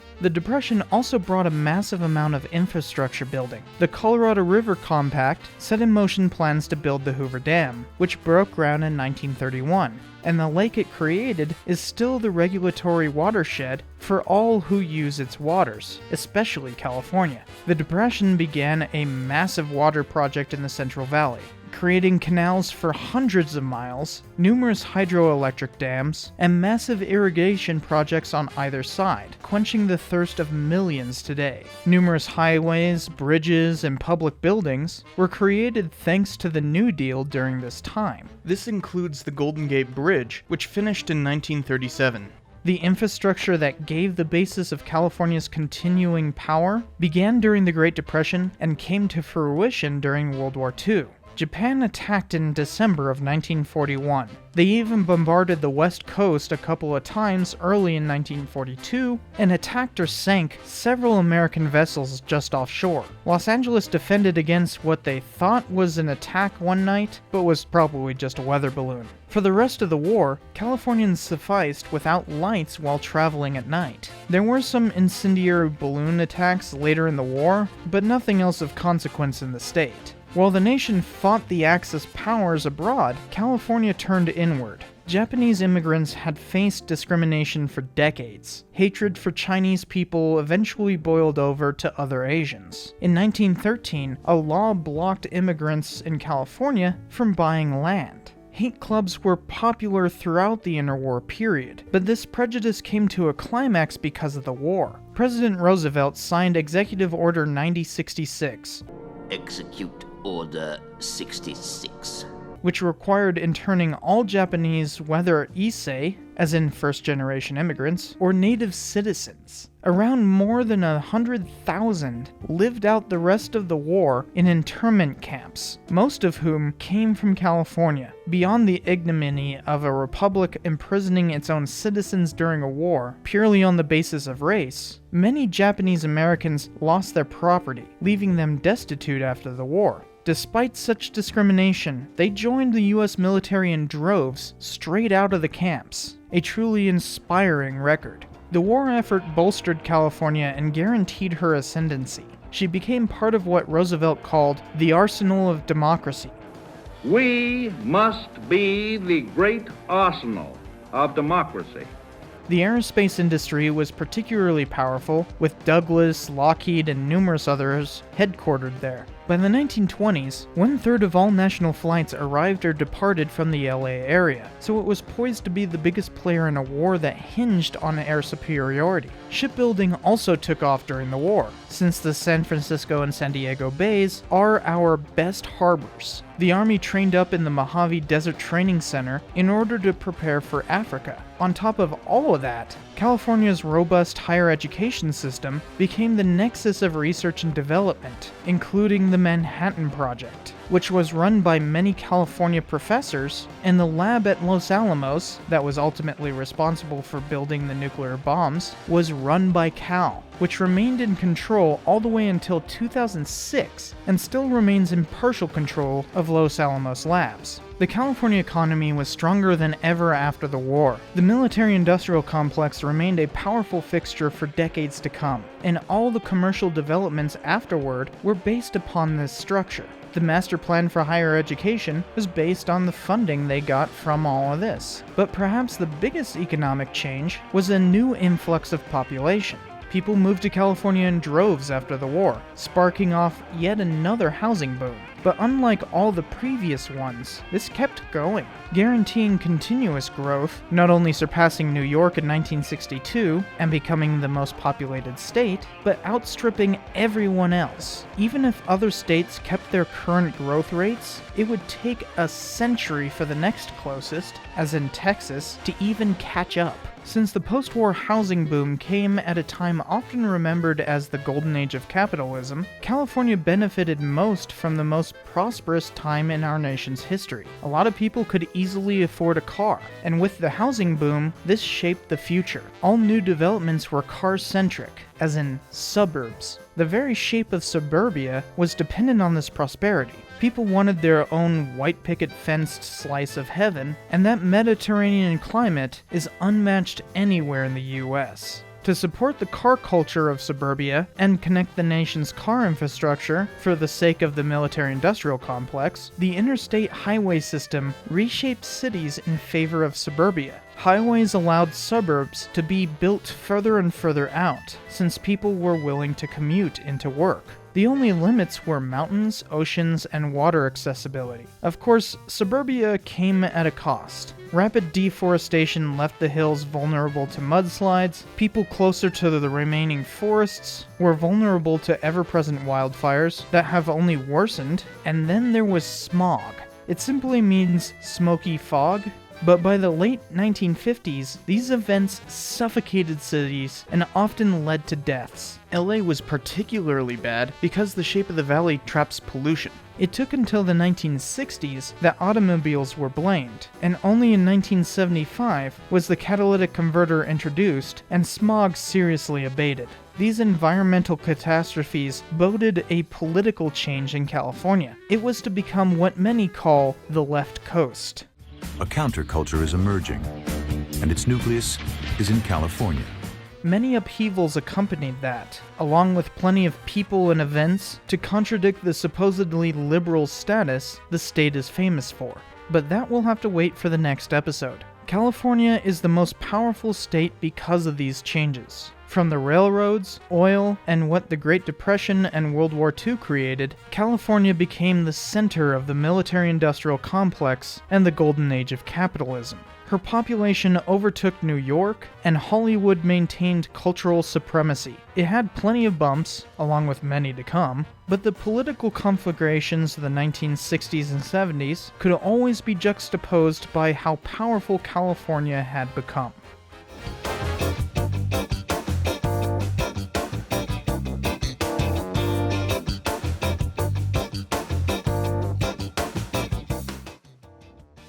By the 1950s, California was the cultural capital of the United States and rapidly outpowering other states. No longer isolated because of geography and lacking settlement, the political atmosphere of the state reflected the nation and drives it even today. But that too was rapidly changing. California would become known as the left coast, but that ignores the diversity such a large population inevitably reflects. Voters are more purple than electoral maps can depict. Despite voting Democrats for president since 1992, there are currently 12 California Republicans serving in Congress, though many citizens feel misrepresented by the liberalism that pervades legislation from the state capital of Sacramento. Even the Democratic vice president, Kamala Harris, is from California. The Golden State had a tumultuous time getting to this political status. California was pretty much a swing state just after World War II. While the parties were in flux from the New Deal, and would remain so throughout the Civil Rights era, they would solidify into what we know today by the 1980s. While that national trend of parties switching politically and sectionally affected California, the same could be said the other way around.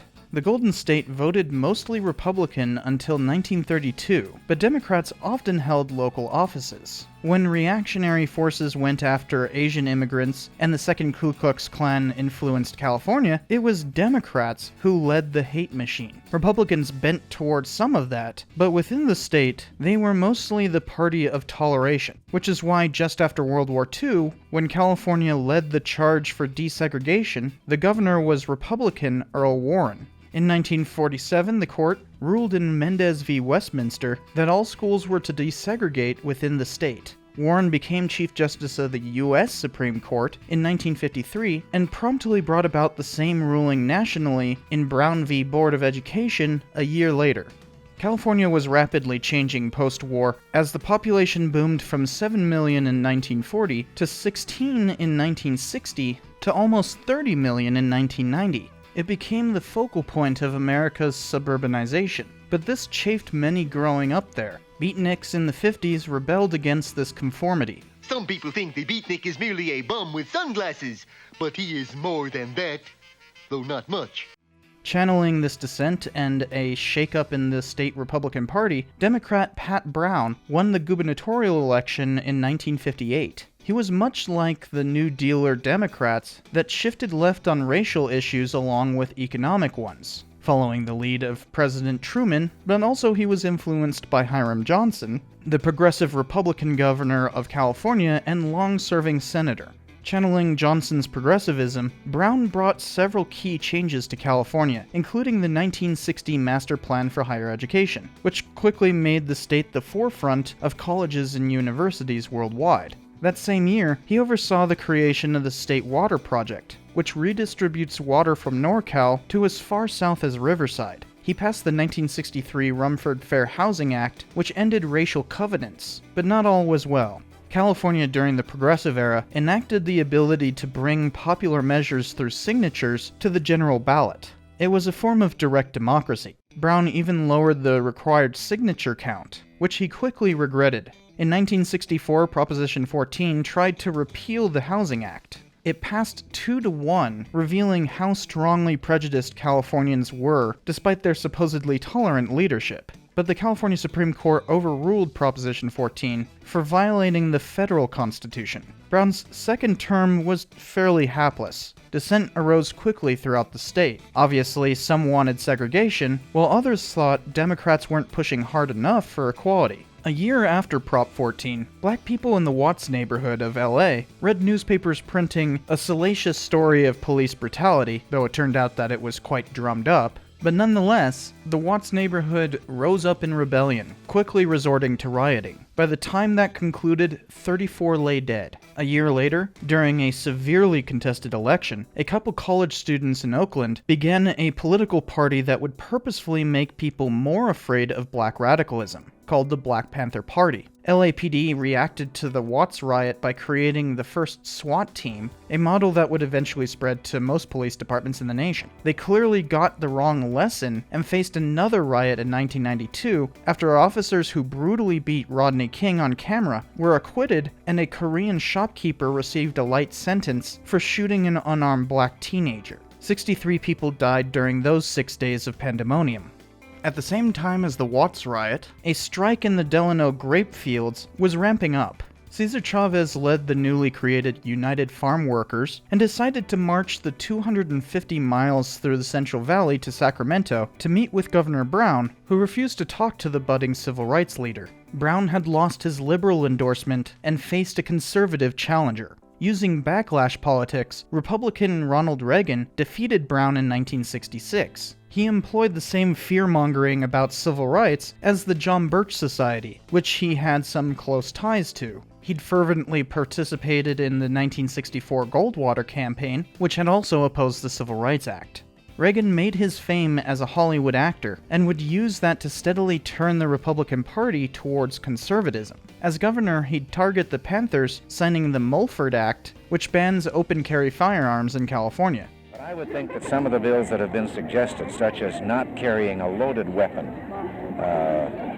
on a city street or in town, this might certainly be a good one. There is absolutely no reason why out on the street today civilians should be carrying a loaded weapon. Of Chavez's strike, he said, "And I don't think that the same rules of industrial unionizing could apply in the farm, because that would not be legitimate collective bargaining. That would simply be blackmail. If you simply waited until the crop was ripe and ready to rot and then said, now we won't pick it, the farmer isn't bargaining under those circumstances. He's being blackmailed." Governor Reagan has a fantastic mind, to clutter up the facts. And he besieged welfare and the college system by cutting their funding wherever possible. Another California Republican became president only 2 years after Reagan became governor. Unlike Reagan, Richard Nixon was born in SoCal and served during World War II. He became a congressman in 1947 and was Eisenhower's vice president. But he was a liberal in a party turning towards conservatism, and away from the liberal consensus of the 1960s. So he lost to Kennedy in 1960, and then even more embarrassing, he lost to Pat Brown 2 years later. But he came back with force in 1968, and would get re-elected in 72 in a popular landslide the likes the US has not seen since. Part of his success was the Southern strategy that both Goldwater and Reagan had used. But unlike them, he wasn't a conservative. He's sometimes considered the last New Dealer, enacting such liberal policies as the Occupational Safety and Health Administration, ending the war in Vietnam, thawing relations between the US and USSR, and opening China. but he also became increasingly conservative throughout his presidency. Of course, he quit in disgrace 2 years later because of a cover-up he initiated surrounding the election. But California had an answer to its own conservatism. College students have always tended towards radicalism, and with the largest population, the counterculture of the 1960s would focus on the Golden State. From the nonconformist beatniks sprang the hippies. The Gulf of Tonkin incident brought a massive increase in troops to Vietnam only a month after the 1964 Civil Rights Act passed. Protests at UC Berkeley ramped up, but the administration tried to stop them, so students turned to fighting for their right to protest that school year, creating the free speech movement, which was eventually successful. From this emerged the New Left, a political ideology which focuses on peace and equality rather than the class liberation of the Old Left. The New Left is foundational to numerous movements today, such as current feminism, environmentalism, and social justice. But first, it provided the radicalism of hippies. The counterculture's nexus was in California, so hippies were a formidable force there. Far more communes formed in the state, and the Haight-Ashbury neighborhood of San Francisco is synonymous with hippiedom. Even before the counterculture, plenty of media focused on California, since it's our cultural capital, but that accelerated throughout the 60s.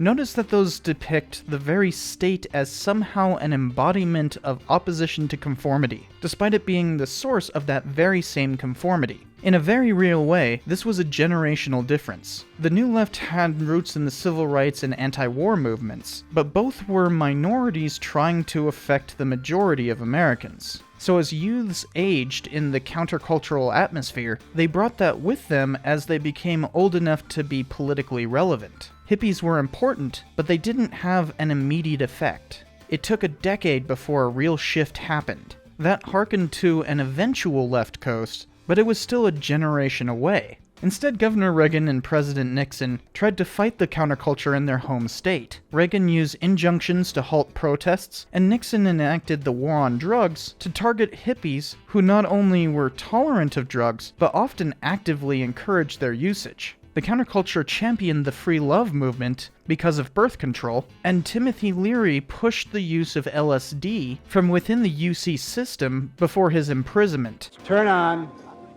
tune in, drop out.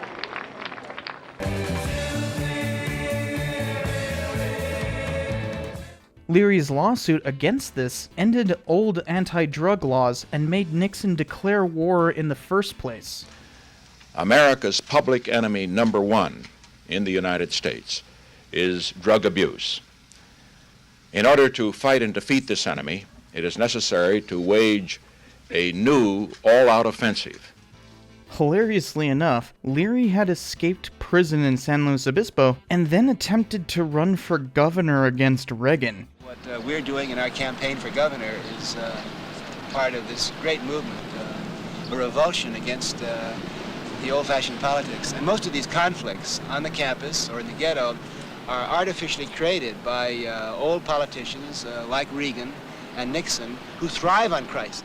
Getting the Beatles to make a song in support of his campaign to come together and join the party, though John Lennon changed the lyrics substantially during the Abbey Road recording session.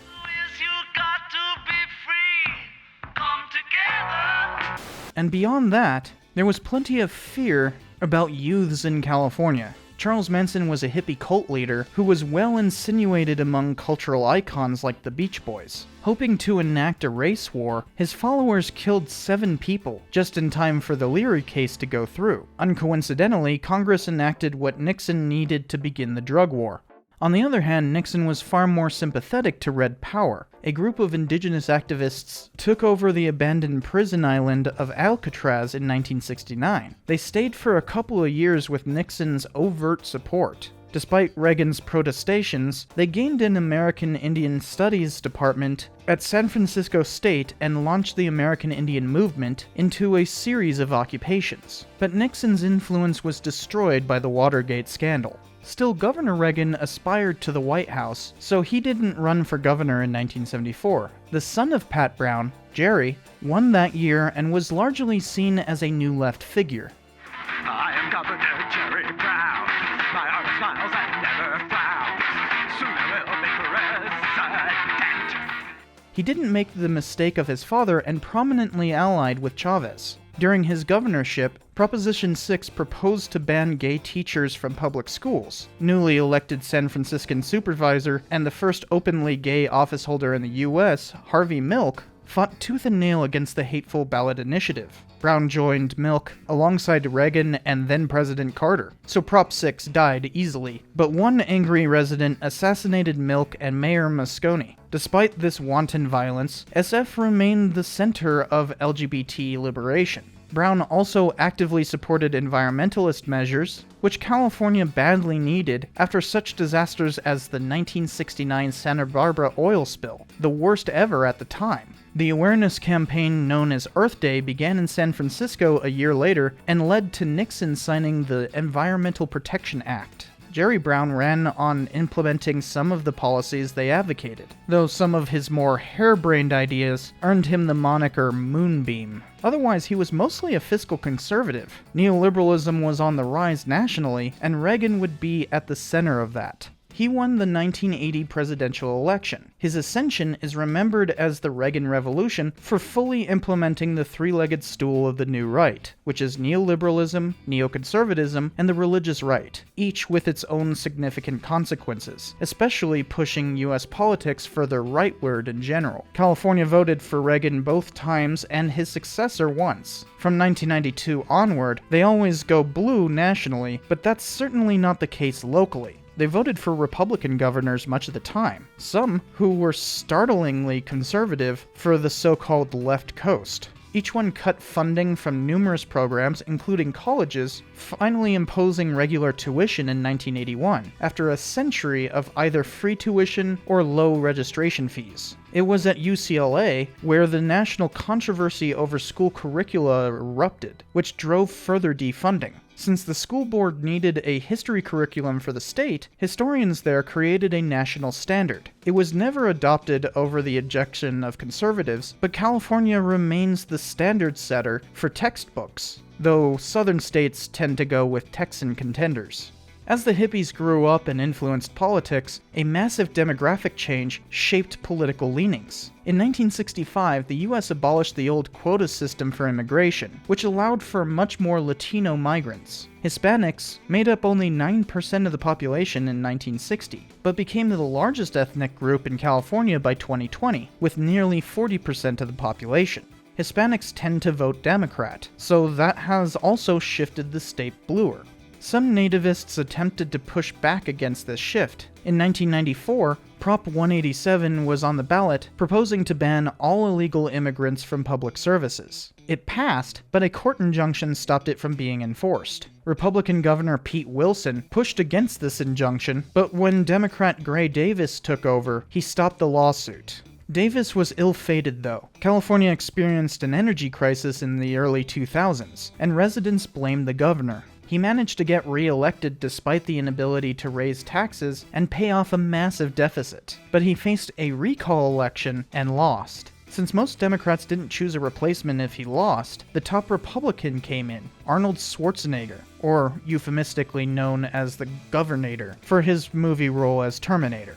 True to his namesake, he ended much of California's welfare programs, trying austerity instead of raising taxes. That wasn't enough, especially when the Great Recession hit. Since California was so dependent on housing expansion, the contracting market hurt severely. Several cities went bankrupt without sufficient property taxes. Many California defense industries lost significant funding in the late 1990s after the Soviet Union fell, making the cost of living already start to rise before 2008. Housing never became cheap, and with so much suburban sprawl, prices have hit astronomical proportions. That's why California's growth has slowed significantly in recent years. It's simply too expensive. The problem could be remedied if more multifamily homes were allowed, but redistricting is often heavily opposed by residents who don't want such developments as neighbors. They're called NIMBYs, for Not in My Backyard, and it reveals a continuing conservative presence in California, often quite hypocritically so when so many of these NIMBYs proclaim their liberality only to try to conserve their own suburbs. With the return of Governor Moonbeam and his successor Gavin Newsom, the housing crisis has only deepened. Newsom first came to prominence when he, as mayor of San Francisco, directed the city clerk to issue marriage licenses to same-sex couples in 2004. The California Supreme Court found that this was illegal, but in 2008, they ruled that gay marriage was legal statewide. Californians voted that down just a few months later with Proposition 8, though it maintained domestic partnership as a similar option until national legalization in 2014. Clearly, even after the state became known as the left coast, its actual position hardly fits that myth. While California has garnered a reputation for being a blue state, it is far more purple in reality. The new left arose there, but so too did the new right. There are no easy answers as to why it is the left coast. Demographic change, being the cultural capital of the US, becoming the largest population, hippies, or whatever. California feels more liberal, but in a way it started off like that, when the first constitution rejected slavery in 1849. The parties themselves changed significantly throughout the 20th century. People simply notice more, since California is the most powerful state in the Union. Of course, it could simply be because West is on the left side of the map. Either way, California is an ever-changing place, the largest state by population, and the nation's cultural capital, making such broad interpretations doomed to falsity.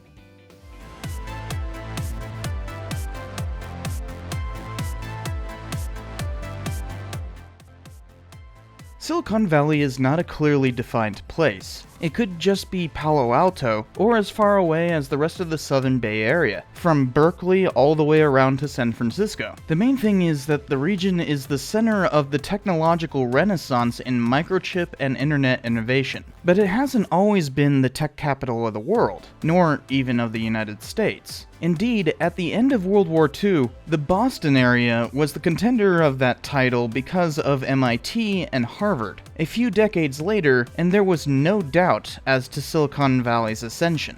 Computing did not begin with microchips, though. There were mechanical calculators going back to the 17th century, and mechanical computers started a couple centuries later. In the early 20th century, an invention that developed in what would become the Silicon Valley was the triode vacuum tube, which enabled electronic computers. This was more happenstance than a being of a center of innovation, though. ENIAC was the first digital programmable general-purpose computer completed in Pennsylvania in 1945. Silicon transistors were not practical yet, and it took until the Harwell Cadet in 1955 England for a full-fledged computer to be made on that tech. The transition to silicon transistors was the root of Silicon Valley's ascendancy. Plenty of research and development capacity centered on California before the valley's rise. Aircraft companies were most prominent in the Golden State before World War II, thanks to its fair weather. Caltech created the Jet Propulsion Laboratory before the war. During the war, what would become Edwards Air Force Base was an important part of aviation testing. The Manhattan Project centered on UC Berkeley scientists who ran Los Alamos Labs for 7 decades. Stanford University in Palo Alto, whose programs have been more practically oriented since its establishment in 1891, took part in all this Californian innovation. In 1937, the brothers Russell and Sigurd Varian invented the klystron at Stanford, the first tube that could emit microwave radiation. This became helpful in making radar small enough to fit in airplanes. The invention became the foundation for the Stanford Research Institute, or simply SRI, in 1946, which focused on practical research into technological development. The defense aviation company Lockheed was in SoCal, but they opened a factory in Sunnyvale to take advantage of Stanford in 1956. These two poles formed the basis of Silicon Valley, with SRI doing research and Lockheed providing the bulk of jobs in the region into the 1990s. What funded all of this was federal expenditure for aerospace engineering, especially as the arms and space races ramped up. Transistor tech was what gave Silicon Valley its name, but they were extremely temperamental to begin with. William Shockley grew up in Palo Alto. He invented a way to manufacture a functional silicon semiconductor and started his Mountain View plant in 1955, the same year as the Harwell Cadet. These transistors and diodes were solid state, as in no moving parts, unlike vacuum tubes, plus they weren't fragile glass. This was the future of computing, but Shockley was the worst kind of hateful boss. He'd become quite the racist in his later years, leveraging his Nobel laurels to bring back Stanford's eugenics past. 8 of his engineers left to form their own semiconductor company, which Shockley always called the Traitorous 8. They joined aerospace tycoon Sherman Fairchild to create Fairchild Semiconductor in 1957. This company figured out how to make better silicon transistors that linked them all on a chip, called the planar process.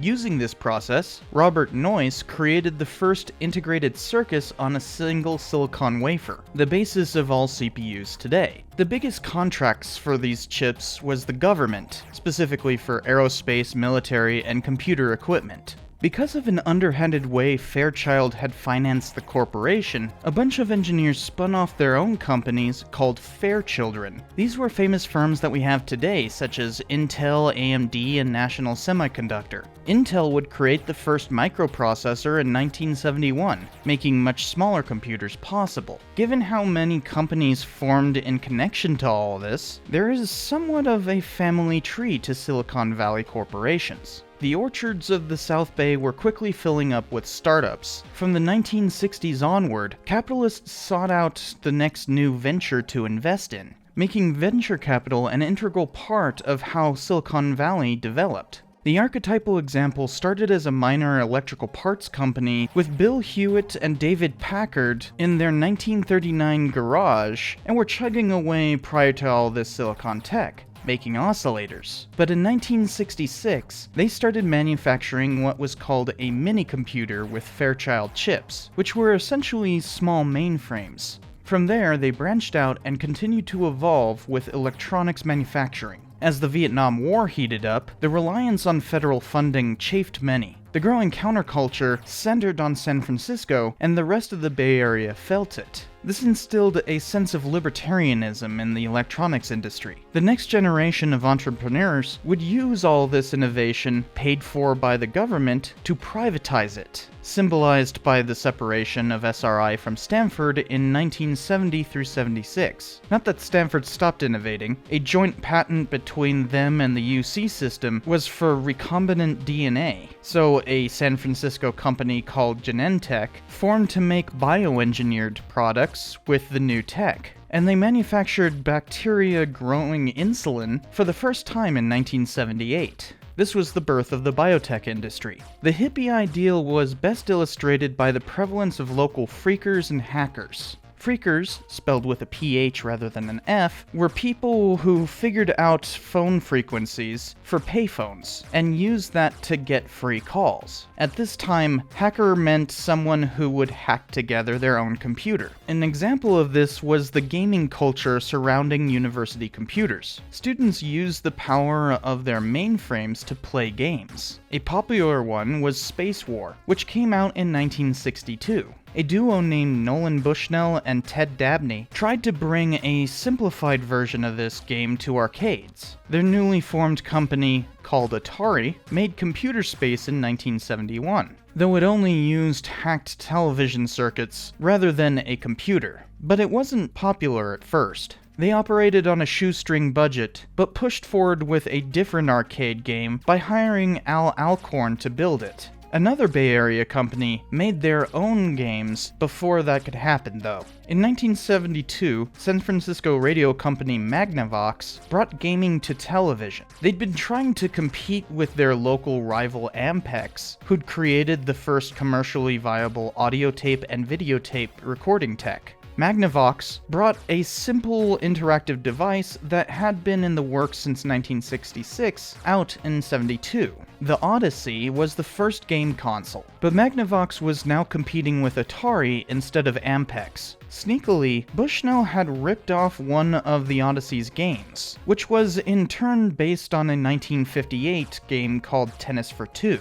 Pong was a massive hit for a company that literally used coffee cans as a coin tray and hatchet-wielding wives to run security while they collected those coins. 2 years later, after Bushnell had excluded Dabney, Atari made a home console version of Pong, and in 1977, their first multi-game console came out, later known as the 2600. They had gone from hackers to entrepreneurs. Fairchild Semiconductor had been the first to bring a cartridge-fed console to market a year before Atari with the Channel F, but it didn't sell well. The video game market crashed in 1983, and Silicon Valley companies didn't become dominant again in the industry, even though there are still plenty of game developers in California, such as Activision, which former Atari employees created in 1979. Video games started with that countercultural spirit, leeching off of federally funded computing and liberating that tech for the masses. Clubs popped up all over the Bay Area for hackers like Bushnell. One in particular focused on a 1974 microcomputer called the Altair 8800, which came from an Albuquerque-based company using a groundbreaking Intel processor, the 8080. This was basically the first home computer, but it didn't have a screen or even particular ways of input. Hackers came together at the Homebrew Club to discuss this new device, starting in March of 1975. This club became a focal point for a lot of Silicon Valley entrepreneurs. One incident involving the Homebrew Club illustrates the libertarianism of early hackers and presaged much of what the Valley would become.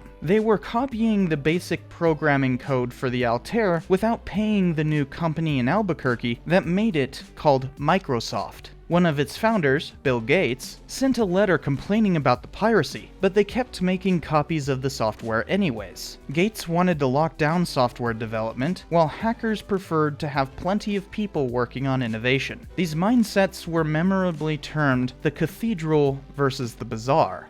Two homebrew freakers taking advantage of the bazaar were known as the Two Steves, Jobs and Wozniak, who had formed another garage startup called Apple. Jobs worked for Atari and Woz at HP. They slapped together a small computer and demonstrated it at the club in 1976, starting production immediately. They created a very limited number of Apple I's, but a better version came out a year later. Despite a flashy introduction of the Apple II, it didn't become popular until it had an application for everyday office use, rather than simply the realm of hobbyists. That was VisiCalc, the first killer app in 1979. Now that there was a business application, the biggest computer manufacturer in the world, known as Big Blue, decided to step in. New York-based IBM created a rapid development program to make their own personal computer in a secret facility in Florida. After having failed to break into the portable computer market in 1960, 75, and 80 with their 1401, 5100, and 5120, this new project was codenamed the 5150.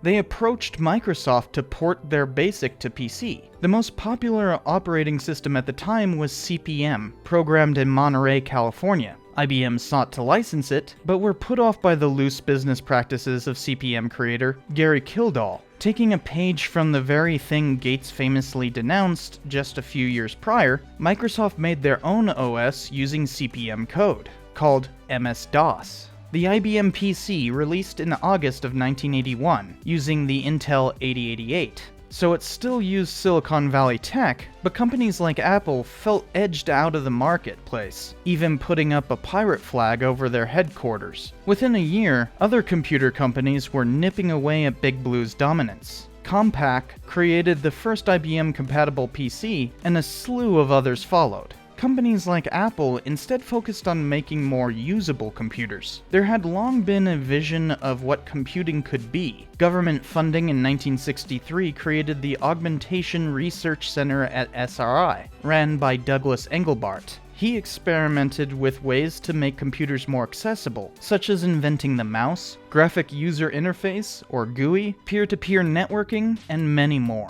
He showed off all of this in what has become known the mother of all demos in 1968. The following year, Xerox created their Palo Alto Research Center. They developed a number of technologies based on Engelbart's vision, but couldn't bring them to market because of Xerox's lethargic production cycle. Other companies did that instead. One, for instance, was Adobe, who used the visualization aspects of Xerox's Palo Alto tech to program accurate ways of printing, which developed into a suite of creativity tools. The most important of these Xerox-originated developments was a commercial form of the GUI. Apple brought the first one to market in early 1983, and then a much cheaper version a year later. Microsoft released Windows a year after that, and by then they had moved to Seattle, so they were directly competing with Silicon Valley. After the release of Windows 3.0 in 1990, and already having been dominant because of MS-DOS, they were raking in the most money from the burgeoning PC market, which meant Seattle seemed poised to take the crown from Silicon Valley. A substantial earthquake prior to that release seemed to bode poorly. With its epicenter only a little south of Silicon Valley, it killed 63 people. The Cold War was coming to a close, too. The Soviet Union and Eastern Bloc fell apart in 1989 through 91, so government funding was drying up.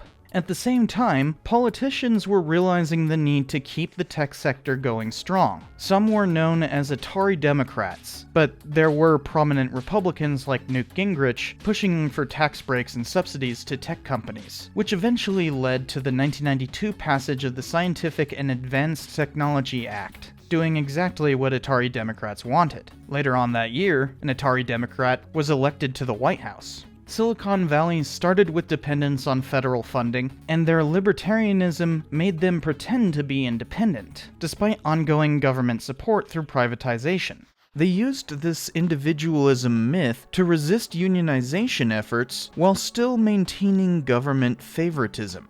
Nowhere was that more apparent than how a military resource became the origin of the next bonanza for Silicon Valley. The Advanced Research Projects Agency, or ARPA, later renamed to DARPA, had begun an initiative to interconnect Department of Defense workstations in 1966. SRI created the Interface Message Processors and sent the first message to UCLA in 1969. More computers linked to what was called ARPANET required a suite of protocols throughout the 1970s to make it functional, now called TCP/IP, the backbone of the internet today. Xerox PARC invented Ethernet networking and made way for internet providers linking people via phones, aka dial-up.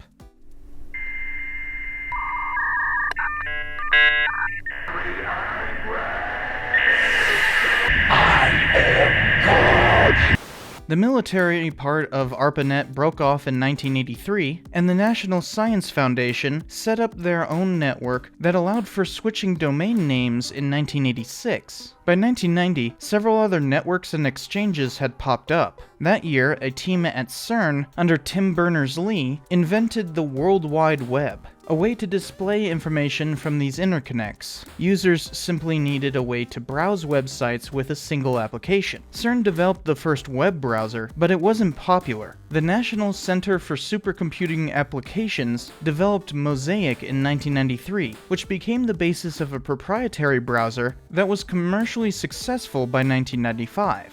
That was Netscape. This Silicon Valley company's initial public offering was a massive success, and it set off a mania for startups that took advantage of the new tech. Local computer company Sun Microsystems created JavaScript, which allows for browser-based applications and much less clunky websites. Silicon Valley filled to the brim with new companies, often with .com at the end of their names. A signal of their inevitable doom was how Microsoft bundled their own browser with Windows. Internet Explorer destroyed the origin of the Silicon Valley bubble, Netscape, leading to it getting bought by America Online in 1999, which had started as a dial-up service provider going all the way back to the Atari 2600. Breaking from Netscape a year before that, Mozilla produced Firefox as a better alternative to Explorer, but remained secondary until Chrome became popular around 2011. Microsoft's ability to assimilate and monopolize earned it the California moniker of the Borg. Another foreboding issue was the fear that numerous systems would crash due to not being able to compute the year 2000 correctly, though the Y2K bug was easily patched. By late 2000, web companies were dropping like flies, the dot-com bubble burst, and the stock market plummeted after the 9/11 attacks. Nonetheless, Silicon Valley always finds a way out of each economic slump. For instance, a company formed by two Stanford students in 1998 survived the dot-com bubble bursting. Google became the more preferred search engine over Yahoo in the early 2000s. They used their prominence to gather data and personalize ads. They used that income to expand into other internet-based enterprises, especially in the vacuum left by so many crashed companies. One of their prime expansions was into cloud computing, much like how time-sharing terminals allowed access to mainframes in the 60s and 70s. Putting processing in the cloud allowed for a massive expansion of capabilities, but it requires server farms. It is that power and Google's wealth that permitted them to acquire this platform and grow it. Social media like YouTube arose and mostly came to Silicon Valley. Facebook started in Harvard, but it moved to Palo Alto in 2004, before its founder, Mark Zuckerberg, had even graduated. He dropped out instead. Facebook started as a private social network for only college students in 2003. There were plenty of earlier social networks, such as The Globe, Friendster, and MySpace, but Facebook took over with ease once it went fully public in 2006. Twitter started that same year with its headquarters in San Francisco. Another startup that is now dependent on massive servers is Netflix in Los Gatos. It started in 1997 as a movie rental company where you could order online and receive DVDs by mail. Starting in 2007, you could stream those movies as well, becoming the basis of streaming services, though Hulu launched in Santa Monica that same year. Netflix grew enough to launch its own studio. These web developments cemented Silicon Valley as a technology leader, enough to make it through the Great Recession without having a serious decline in employment. A new device category came to lead the way for further development and take advantage of this information revolution. The miniaturization of computers did not end with the PC. The same year the IBM PC came out, the first commercially viable, portable all-in-one computer released from Osborne, another Bay Area startup. Laptops quickly came out after that. Palm tops, or PDAs, with more than a couple lines of screen, came out in the late 1980s. With HP, Atari, and Apple all having their own variants. The first smartphone released in 1994 by IBM. In 1996, HP's Palm Top got a cellular modem. A year later, Sunnyvale-based Palm Pilot released a popular PDA. These were all very clunky. They needed polish and power, and Steve Jobs was the man to bring that to fruition. He had resigned from Apple after it lost its bid for dominance in the mid-1980s. He co-founded Next Computers just after that. In 1986, he worked with another Silicon Valley company to use his computers while they brought computer-generated imagery to Hollywood, becoming its primary investor and chairman. This was Pixar, and they'd obviously go on to have a huge effect on the industry. You can thank Silicon Valley for CGI. Apple eventually brought Jobs back in 1997 and bought Next. He discontinued the Newton PDAs. Instead, Apple would become the leader for more polished tech. First came the iMac, then iBook, and finally the iPod, an MP3 player that quickly took over the market after its release in 2001. Such devices had been around since at least 1996, but Apple successfully made it more appealing. They would do the same with smartphones 6 years later. Canadian BlackBerry smartphones were already popular, and Google had a project to make software for it, but they pivoted to make an iPhone competitor instead, revealing Android 10 months after Apple's iPhone reveal. Google would, for the most part, not make their own hardware, save for the Nexus and Pixel lines. Either way, Android and iPhone would come to dominate the smartphone market, both Silicon Valley companies. Consolidation has largely defined the Valley's history ever since 2008. These companies gobble up startups. The industry started with the traitorous 8 leaving the first semiconductor company and dividing it up from there with the Fairchildren. In a way, they are just bringing the Valley back to that principle, each corporation covering its separate sector or holding a duopoly. But Silicon Valley has a way of reinventing itself, and remains the leader in high technology. For instance, the electric car company, Tesla, began there. The region contains too much innovation to keep track of everything. Who knows what might come next?